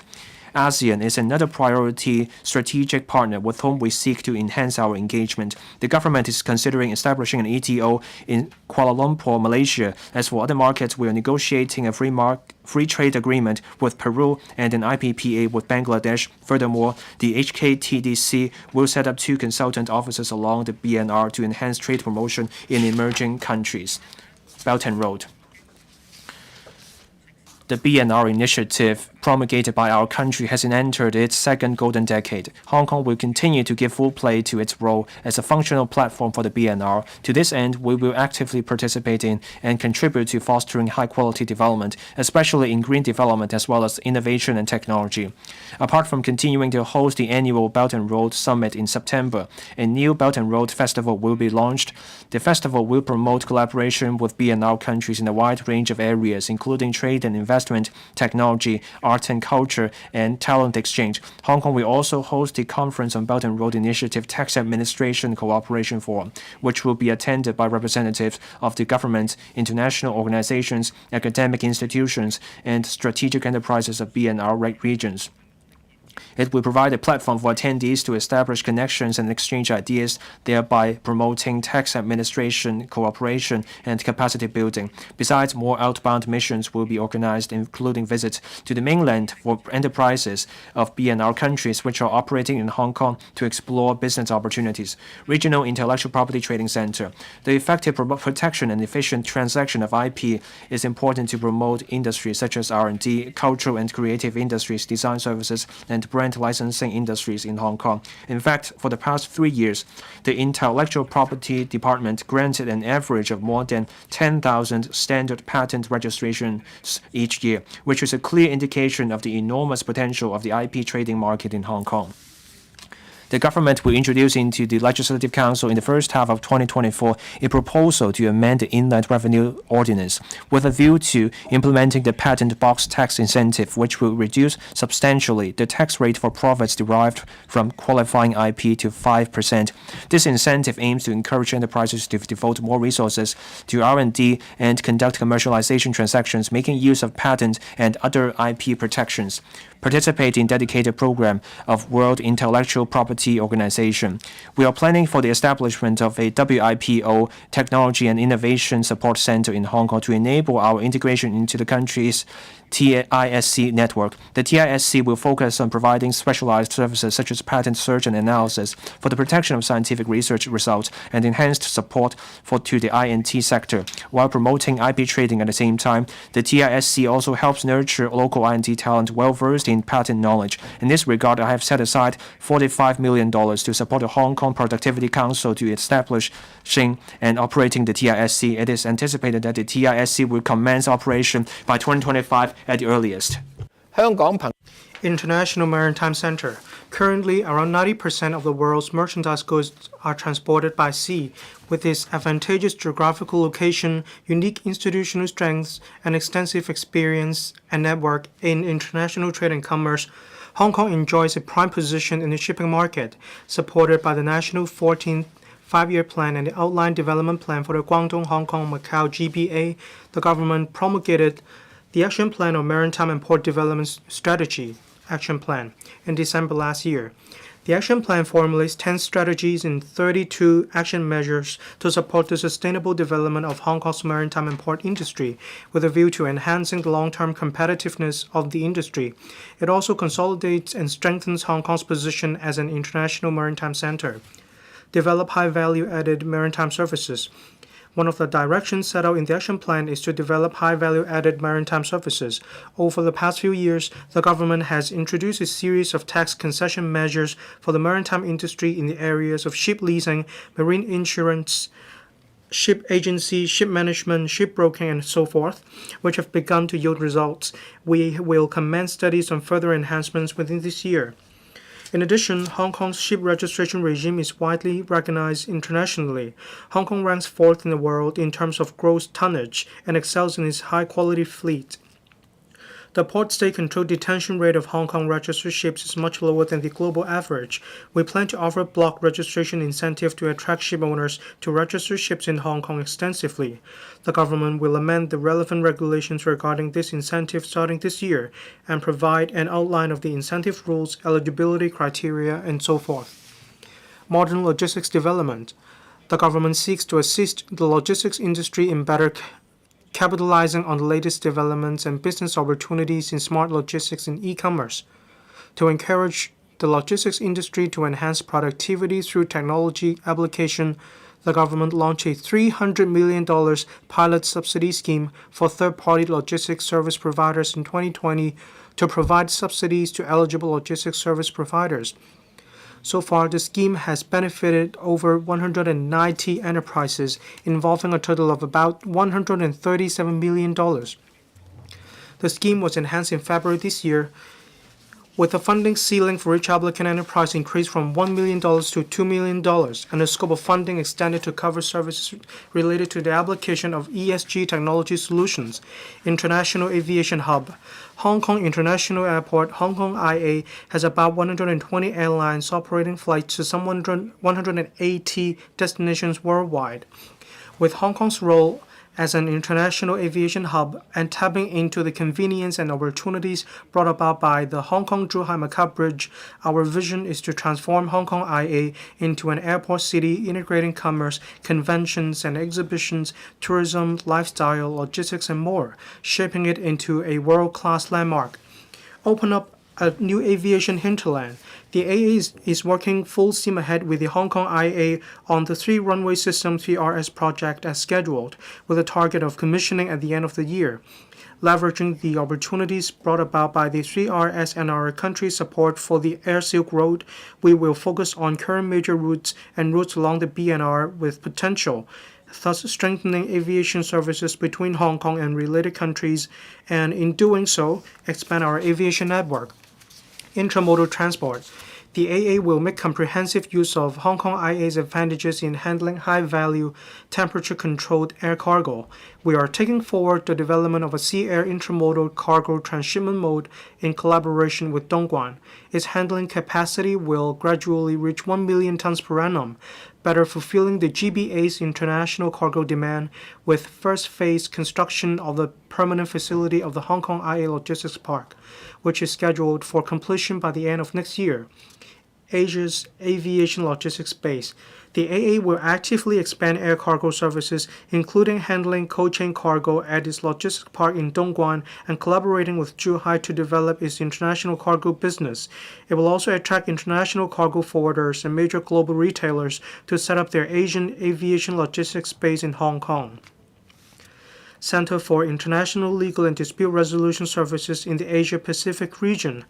As the only common law jurisdiction in China, Hong Kong enjoys a robust legal system and a pool of elite legal talent, which are cornerstones of Hong Kong's premier business environment and provide us with new opportunities for development. With the staunch support from the central government, the International Organization for Mediation, IOMED, upon establishment, will have its headquarters hosted in Hong Kong. IOMED, specializing in resolving international disputes by means of mediation, will be the first international intergovernmental organization to set up headquarters in Hong Kong. This will attract dispute parties, mediators, and legal professionals to conduct mediation in Hong Kong, which will in turn boost other related economic activities. Furthermore, the Department of Justice and DOJ will continue to promote Hong Kong's legal and dispute resolution services by organizing international conferences and exchange activities, as well as leading delegations of legal professionals to visit the mainland, the Middle East, ASEAN member states, etc. East-West Center for International Cultural Exchange. Hong Kong is a diverse and open community. It is a melting pot of Chinese and Western cultures, where modernity blends with tradition. The government is committed to developing high-quality arts, cultural, and creative industries through continuously developing relevant sectors, promoting Chinese culture, and fostering arts and cultural exchanges between China and the rest of the world. The government will soon promulgate the blueprint for arts and culture and creative industries development to outline the vision and specific initiatives for the work. Creative arts branding.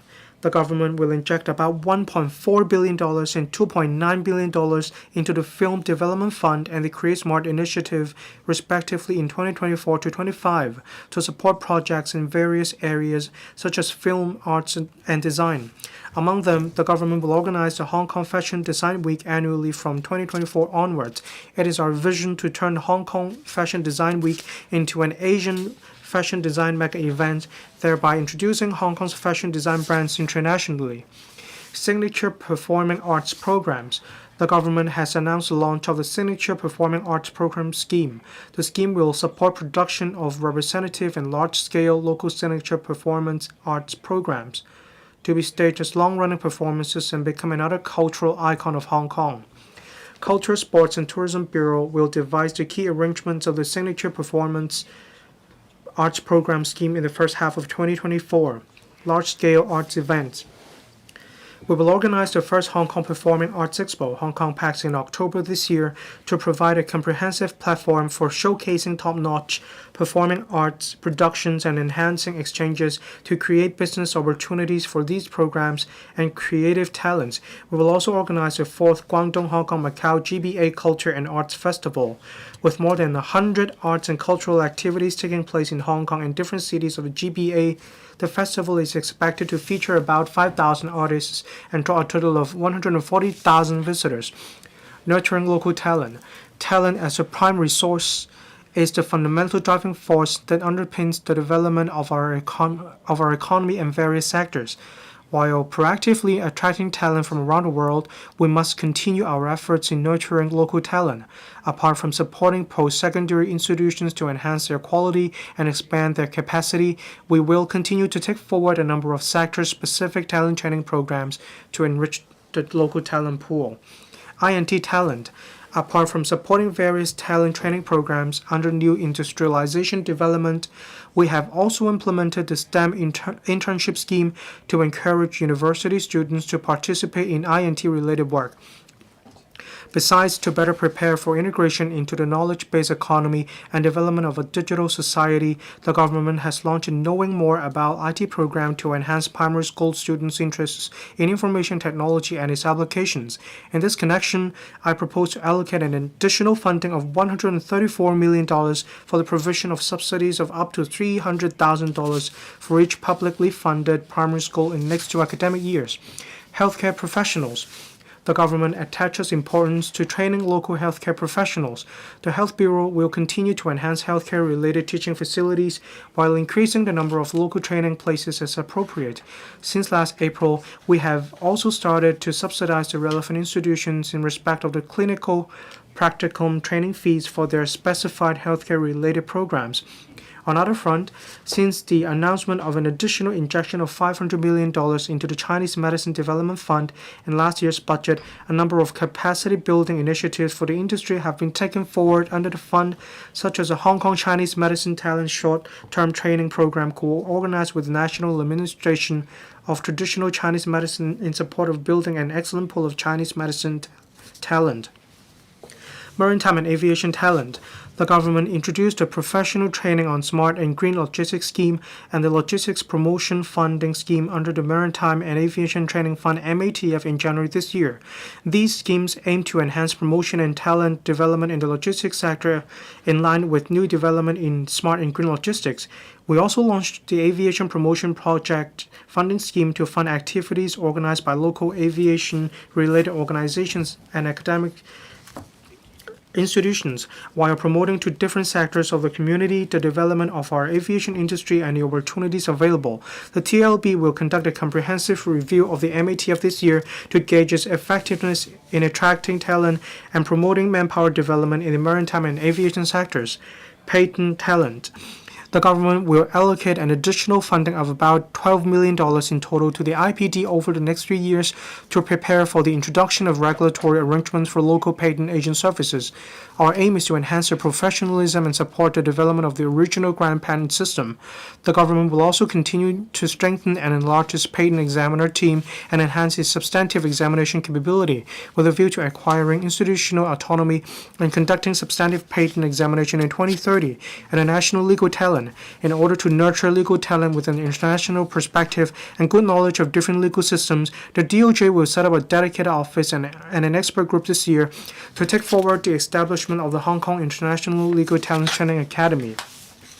Land and housing supply. Land supply. The 2024-25 land sale program will cover a total of 8 residential sites. There will also be railway property developments, private development and redevelopment projects, as well as projects undertaken by the URA. Taken together, the potential land supply for the whole year is expected to have a capacity for providing about 15,000 units, exceeding the annual demand of 13,200 units projected in the long-term housing strategy by about 14%.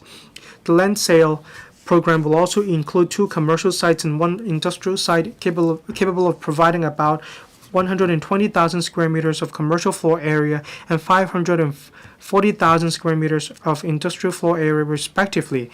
We will take into account the market situation when deciding on the quantity and types of land to be put up for sale as well as the pace of sale.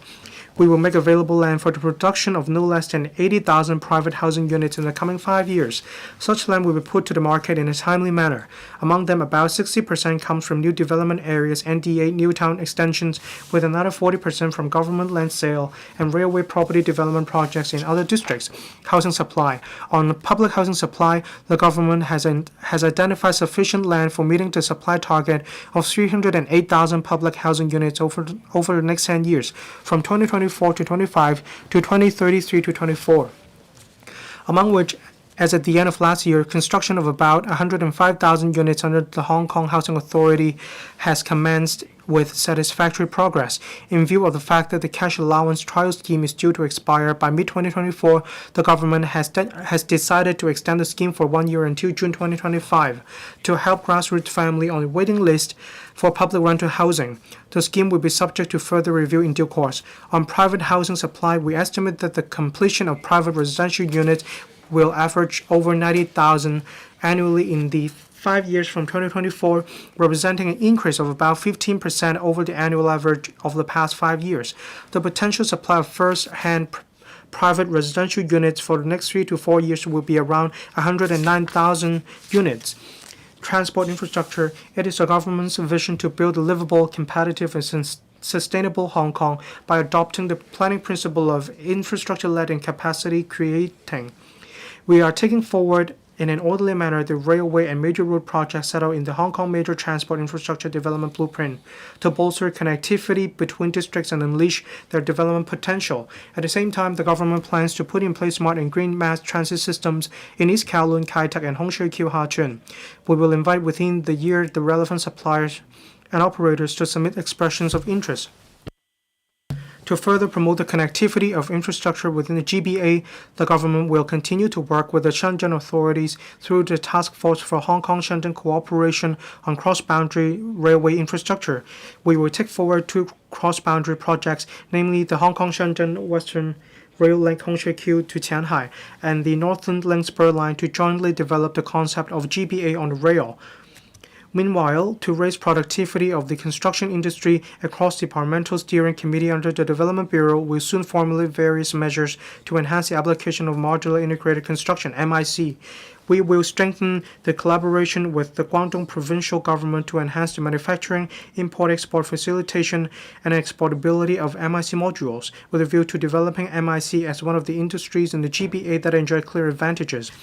The government of the Hong Kong SAR will also examine the feasibility of investing in the MIC supply chain. Moreover, the Development Bureau will also set up the Building, Testing, and Research Institute within this year to promote innovative application in the industry. Healthcare.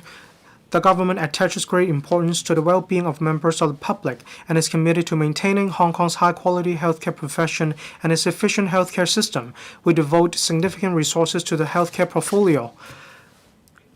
The 2024-25 estimated recurring expenditure for healthcare is $109.5 billion, accounting for about 19% of government recurring expenditure. The government will continue to pursue transformation with innovation with a view to protecting the health of all citizens, further developing primary healthcare, enhancing the quality of medical services, and promoting the development of the healthcare industry. The government has been improving public healthcare services and enhancing the patient experience on various fronts with specific performance indicators. These include shortening the waiting time for specialist outpatient services and making wider use of telehealth services. The performance indicators of certain services, including medication delivery and electronic medical certificates, were met early last year. Development of Chinese medicine, CM. The government provides resources and implements a variety of measures to promote CM. These include increasing the quota of government-subsidized CM outpatient services, extending integrated Chinese Western medicine services, promoting scientific research on CM, and setting relevant standards. We are pressing ahead with the construction of the CM Hospital and the Government CM Testing Institute. The 2 institutions are expected to begin service starting from the end of 2025 in phases. Tobacco control policies. Increasing tobacco duty is recognized internationally as the most effective means of reducing tobacco use. The government now proposes to increase the duty on cigarettes by 80 cents per stick with immediate effect. Duties on other tobacco products will be increased by the same proportion. The rate of increase is similar to that of last year. We expect that the proportion of tobacco duty in the retail price of cigarettes will rise to about 70%, gradually approaching the 75% level recommended by the WHO. This will provide a greater incentive for the public to quit smoking, safeguarding public health. We will continue to step up enforcement against illicit cigarette trading and strengthen smoking cessation services, publicity, and education. A caring and inclusive community. Youth development. Young people are Hong Kong's future. Hong Kong will prosper only when its young people thrive. The government is actively implementing the various actions and measures set out in the Youth Development Blueprint in phases. We will also open up more mainland and overseas exchange and internship opportunities for young people. Our target is to benefit no less than 30,000 youth this year, enabling young people to learn about our country's major development trends and broaden their global exposure. The government will also organize the Youth Development Summit in mid this year. Mainland and overseas youth organizations will be invited to exchange views on issues of concern to young people and to engage in mutual learning. It is anticipated that more than 1,000 people will participate in the summit. Vocational and Professional Education and Training, VPET. The government will continue to foster industry institution collaboration and diversified development to enhance VPET. The government has set aside some $680 million to support the Vocational Training Council's efforts. Initiatives include extending the pilot incentive scheme to employers and the pilot subsidy scheme for students of professional part-time programs for 5 years, as well as stepping up support for student exchange activities, strengthening assistance to students with special educational needs, and encouraging employers to provide workplace learning opportunities, etc. Furthermore, the government has also set aside a startup fund of $100 million to support self-financing post-secondary institutions in forming an alliance of universities and applied sciences for joint publicity and promotion of VPET, and raise the status of VPET among parents, students, and society in general. Caring for the elderly, the government has regularized the Community Care Services Voucher CCSV scheme for the elderly since September 2023 and extended its scope to cover the rental of assistive technology products. The number of CCSV will increase to 11,000 in 2024-25, involving an annual expenditure of about $900 million. The government also regularized the Residential Care Service Voucher RCSV scheme for the elderly since last April. From the second quarter of this year, the number of RCSVs will increase to 5,000 for the early benefit of more eligible elderly persons. The scheme will involve an annual expenditure of about $1,440 million, support to persons with disabilities. The government is committed to increasing the number of day rehabilitation, residential care, and respite service places for persons with disabilities. As at end 2023, the total number of service places had been increased to 36,400. The government will also allocate funding of about $130 million from the Community Care Fund to implement a 3-year pilot scheme starting from the third quarter of 2024 to provide an additional subsidy of $500 per month for employed disabled recipients of CSSA as an incentive for employment. The scheme is expected to benefit some 68,000 persons. Women's development. The government attaches great importance to women's development, setting aside $100 million last year to strengthen support for the relevant work.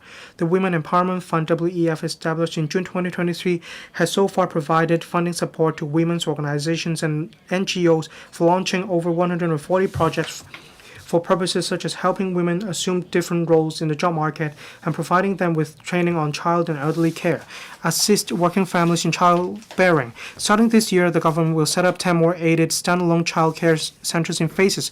The target is to provide nearly 900 additional places for child daycare services within 3 years. The government will also extend the after-school care program for pre-primary children in phases. Starting this year to cover all districts in Hong Kong, the number of service places will increase to nearly 1,200 within 3 years. Revised estimates for 2023-24. Hong Kong's economic growth last year was slower than expected owing to global interest rate hikes, economic slowdown, and continued geopolitical tensions. Notwithstanding a reduction in total government expenditure after the pandemic, revenue from land premium and stamp duty has decreased under a softened asset market, resulting in a larger deficit than expected. The 2023-24 revised estimate on government revenue is $554.6 billion, lower than the original estimate by 13.7% or $87.8 billion. Revenue from land premium is $19.4 billion, substantially lower than the original estimate by $65.6 billion, and also far lower than the previous year. Revenue from stamp duty of $50 billion is lower than the original estimate by $35 billion. Revenue from profits tax and salaries tax is $171.2 billion and $79.2 billion respectively, comparable to the original estimate. The revised estimate of the total government expenditure for 2023 to 24 is $727.9 billion, a decrease of 10.2% compared to the previous year, and is 4.3% or $33.1 billion lower than the original estimate. All in all, it is as expected that there will be a consolidated deficit of $101.6 billion for 2023 to 24. Fiscal reserves are expected to be $733.2 billion by the 31st of March 2024. Estimates for 2024 to 25.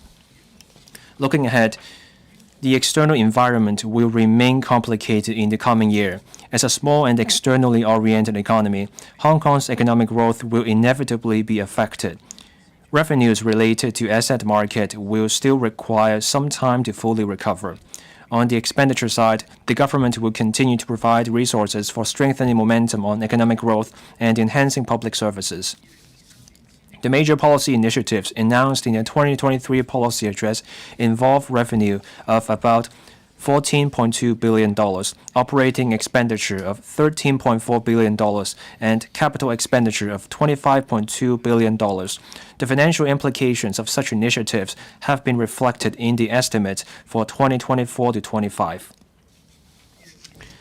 Total government expenditure for 2024 to 25 will increase by about 6.7% to $776.9 billion, with its ratio to nominal GDP projected to increase slightly to 24.6%.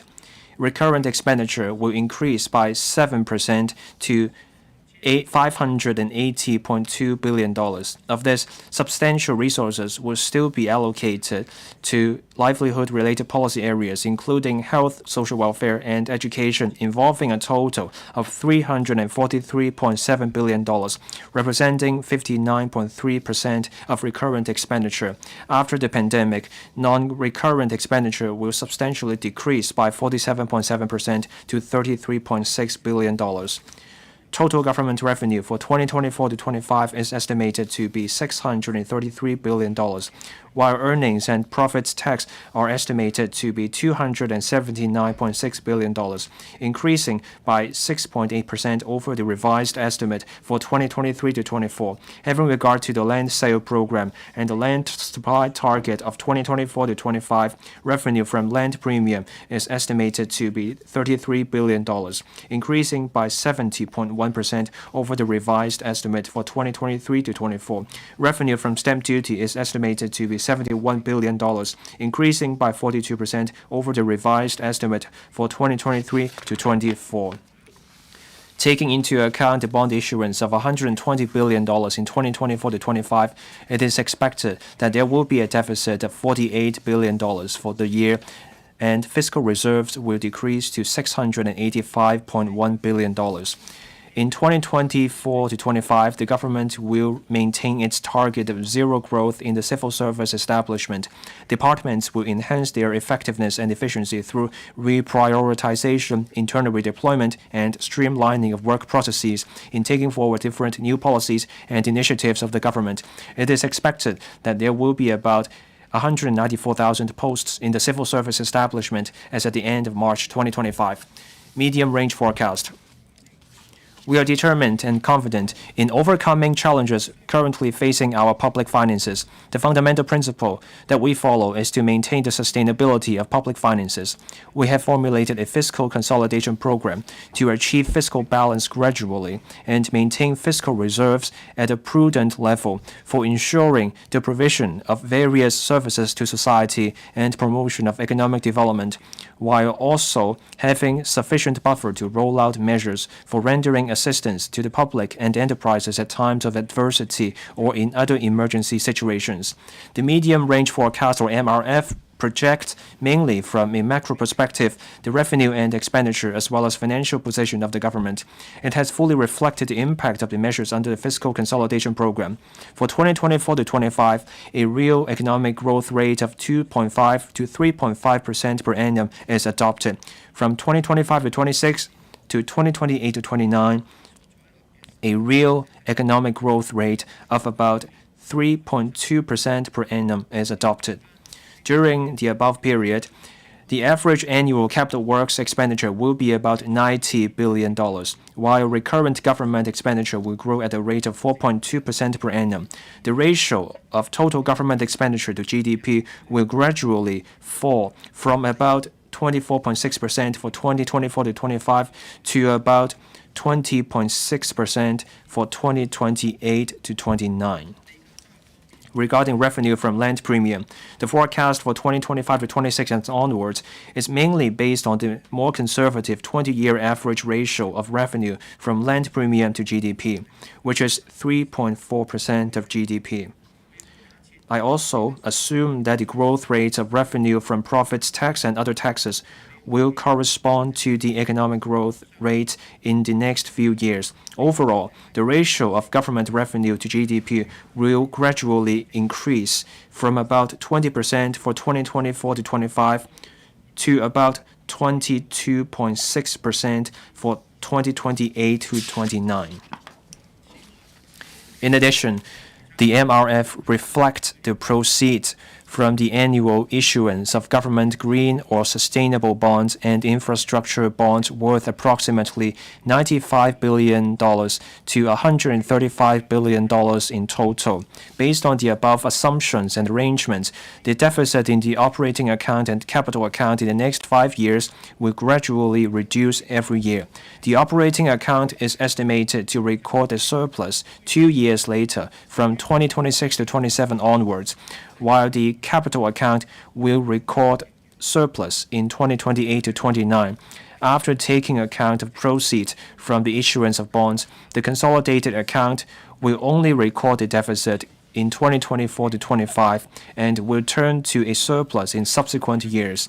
The above forecast has not taken into account any tax rebate or relief measures that the government may implement over the coming 4 years. Fiscal reserves are estimated at $832.2 billion by the end of March 2029, representing 21.2% of GDP, or equivalent to approximately 12 months of government expenditure. Public finance. As one may recall, the government launched several rounds of large-scale counter-cyclical and anti-epidemic measures during the pandemic, resulting in a sharp increase of expenditure to a high level of $810.5 billion in 2022 to 23.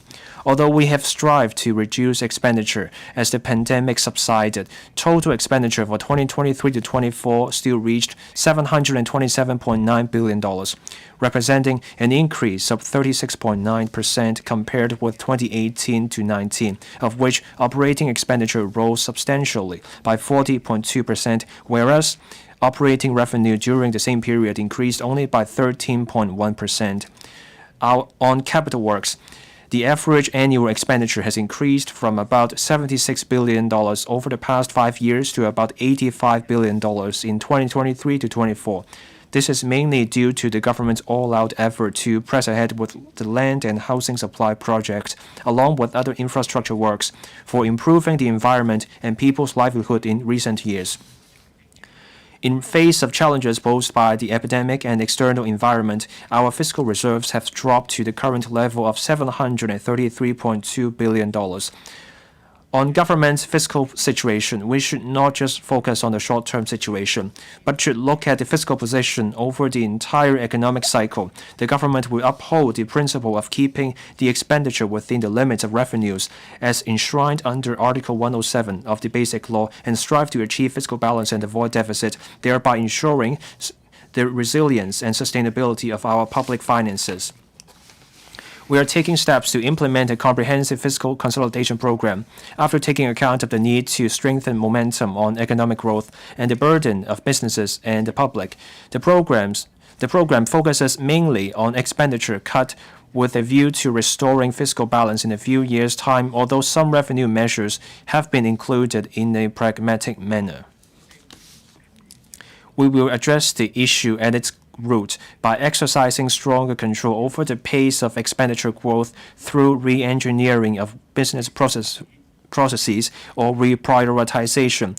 This notwithstanding, the government will remain committed to taking care of people's needs by continued allocation of resources for the provision and improvement of public services. Contain growth of operating expenditure. We will strictly contain growth of operating expenditure by introducing the following measures. First, continuing to maintain zero growth in the civil service establishment with the aim of containing the establishment at a level not exceeding that as at the end of March 2021. And second, implementing the productivity enhancement program as announced earlier, under which recurrent government expenditure will be cut by 1% for 2 consecutive years. The resources thus saved will be reallocated internally for enhancing existing or introducing new public services to further contain the pace of expenditure growth on the premise that such schemes as the Comprehensive Social Security Allowance Assistance Scheme and the Social Security Allowance Scheme will not be affected. All government departments need to cut recurrent government expenditure by another 1% in 2026 to 27. Upon implementation of the measures to contain expenditure growth, we forecast that the growth of operating expenditure will be reduced from the annual average of 7% in the past 5 years to an annual average of 2.2% in the coming 5 years, which is lower than the 5.5% increase in GDP over the same period. Moreover, I have requested the relevant bureaus to review the mode of operation of the following 2 transport subsidy schemes that incur higher expenditure with a rapid expenditure growth rate. We have to emphasize that the government has no intention to cancel these schemes. The review aims to enable the continued provision of subsidies of the schemes in a financially sustainable manner. We anticipate that the above review will be completed within this year. First, the government public transport fare concession scheme for the elderly and eligible persons with disabilities. That is, the $2 scheme. The annual expenditure of the scheme has increased by over 200% from $1.3 billion in 2019 to 20 to about $4 billion in 2023 to 24. So the increase is over 200%. And second, public transport fare subsidy scheme. The annual expenditure of the scheme has doubled from $1.7 billion in 2019 to 20 to the revised estimate of about $3.5 billion in 2023 to 24. I want to stress that with this review, we do not plan to cancel these schemes. We are looking for a mode of operation for these schemes to keep going and to ensure fiscal sustainability. While we are controlling the growth rate of total expenditure, the amount of resources we allocate to public services has still recorded a significant increase. For example, recurrent expenditures related to health, social welfare, and education in 2024 to 25 amount to $343.7 billion, up by 7.3% over 2023 to 24 and by about 34.2% over 5 years ago. Review and reprioritization of capital works. Implementation of infrastructure projects is not only an investment for the future, it can also promote Hong Kong's economic development and enhance people's livelihoods. In recent years, the government has made all-out efforts to press ahead with the land and housing supply projects, including new development areas and new towns, and also proposed a number of other works projects for improving the environment and people's livelihood, such as Kai-Tak Sports Park and Hospital Development Plan, etc. It is estimated that expenditure on the capital works will start reaching its peak in the next 3 years. The government needs to contain its expenditure on infrastructure works at a sustainable level. To this end, relevant bureaus and departments have reviewed the cost-effectiveness of works projects and give due regard to priority and urgency to adjust the implementation schedule.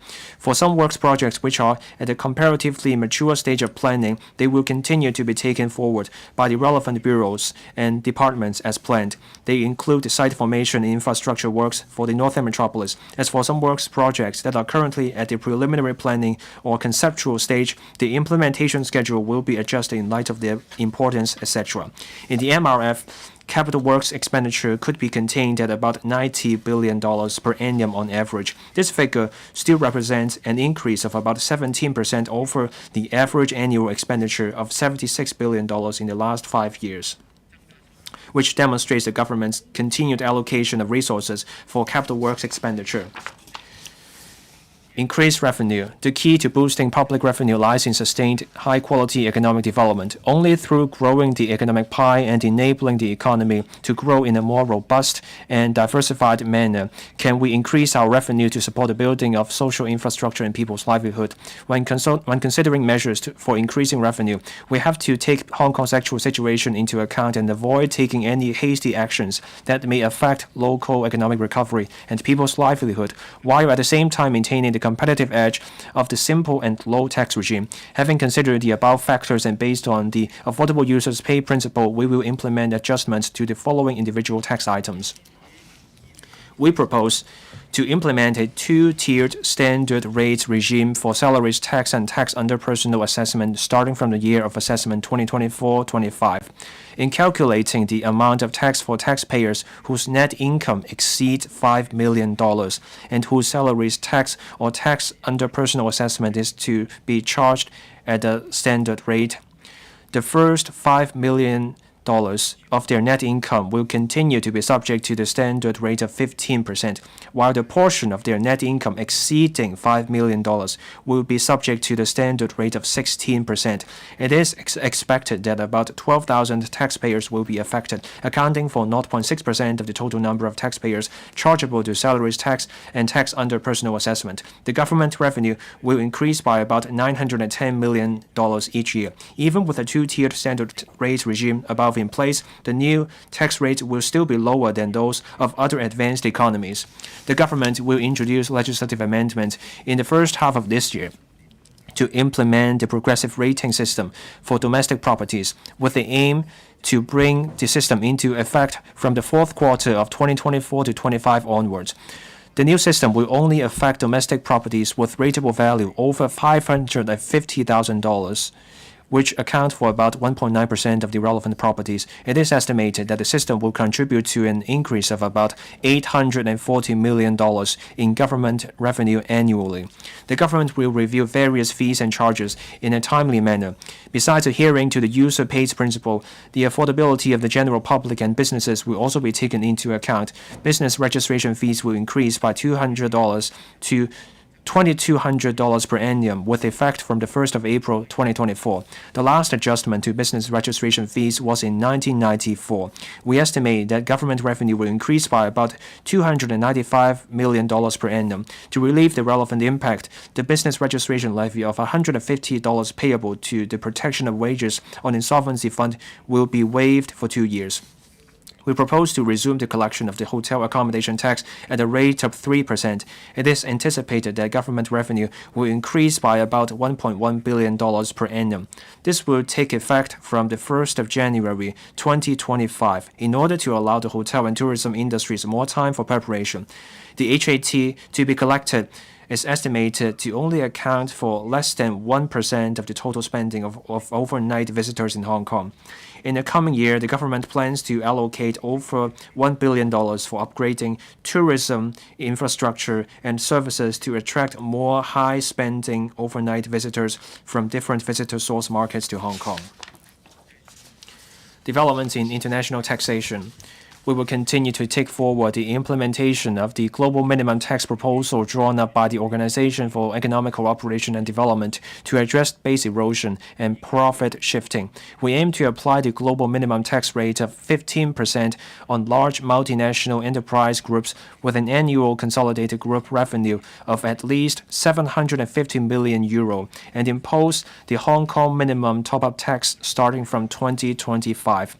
We are now conducting consultation on the implementation of the above proposals and expect to submit a legislative proposal to LegCo in the second half of this year. It is estimated that these proposals will bring in tax revenue of about $15 billion for the government annually, starting from 2027 to 28. Hong Kong maintains an edge over other tax jurisdictions in terms of tax competitiveness after the implementation of the proposals. Investment return of the Future Fund. As announced in the 2021-22 budget, the accumulated investment return of the Future Fund will be progressively reflected in the operating account. The government will submit a resolution for passage by LegCo next month to complete the transfer arrangement. Bond issuance. The issuance of government bonds is conducive to the development of the bond market and allows the use of the capital raised from the market to drive green or sustainable and infrastructure projects. I emphasize that proceeds from bond issuance will not be used for funding government recurrent expenditure. The Committee on the Financing of Major Development Projects, led by me, has reviewed how to adopt an orderly and phased approach in developing the northern metropolis. We plan to issue bonds of about $95 billion to $135 billion per annum in the next 5 years to drive the development of the northern metropolis and other infrastructure projects. For the Kaoyucha Artificial Islands project, we will continue to conduct relevant studies, and in considering its concrete implementation timetable, we will take into account various factors including the public finance position. The government will continue to adhere strictly to fiscal discipline and keep the government debt at a prudent level. It is expected that the ratio of government debt to GDP will be in the range of about 9 to 13% from 2024 to 25 to 2028 to 29, which is much lower than most of the other advanced economies. President, this year will still be fraught with uncertainties. Investment sentiment and capital flows are under the sway of the complicated and volatile external environment. In the short term, we need to reinforce the momentum of our economic recovery, while in the long run, we have to adjust our economic growth model with enhancements to both quality and quantity. By charting the course of high-quality development, we will drive further innovations, bring in new services and products, stimulate new demand, and open up new markets. This is the necessary path to take for the future development of Hong Kong. Just as nature goes through endless evolutions, so economic development has its cycles of ups and downs. New challenges and future uncertainties may be disconcerting. But when we reflect on decades of development in Hong Kong, it is obvious that the path we have trodden, however winding or bumpy, has always led to a better tomorrow. The color of the cover of this year's budget symbolizes the first glimmer of dawn, for this inspires hope, faith, and our longing for greater unity and harmony. We have succeeded in turning challenges into greater opportunities every step of the way. We owe every success to the strong leadership of the Central People's Government, the staunch support from our country, as well as the agility and tenacity of Hong Kong people. Our unique positioning and distinctive functions make us irreplaceable as our country strides towards high-quality development and the building of a great modern nation. And we have been playing an active role in contributing to our country's development. Our country's swift and steady progress alongside a fast-developing Asia has provided us with infinite opportunities along the way. Hong Kong thrives on its cultural blend of East and West and its connectivity to the world. It is also the only place in the world where the global advantage and the China advantage come together in a single economy. So long as we know where we stand and chart the right direction, we will be able to give full play to our unique strengths by blazing new trails and firmly pressing ahead. Hong Kong will certainly thrive and prosper like a dragon soaring far and high in the boundless sky. Thank you, Mr. President. President, I move the second reading of the Appropriation Bill 2024. Thank you, President, and I thank honorable members. I now propose the question to you that the aforesaid bill be read the second time. In accordance with the rules of procedure, the second reading debate is adjourned and the estimates are referred to the Finance Committee for examination before the debate on the bill resumes. I now adjourn the Council until 11 a.m. on Wednesday, 13th of March, 2024.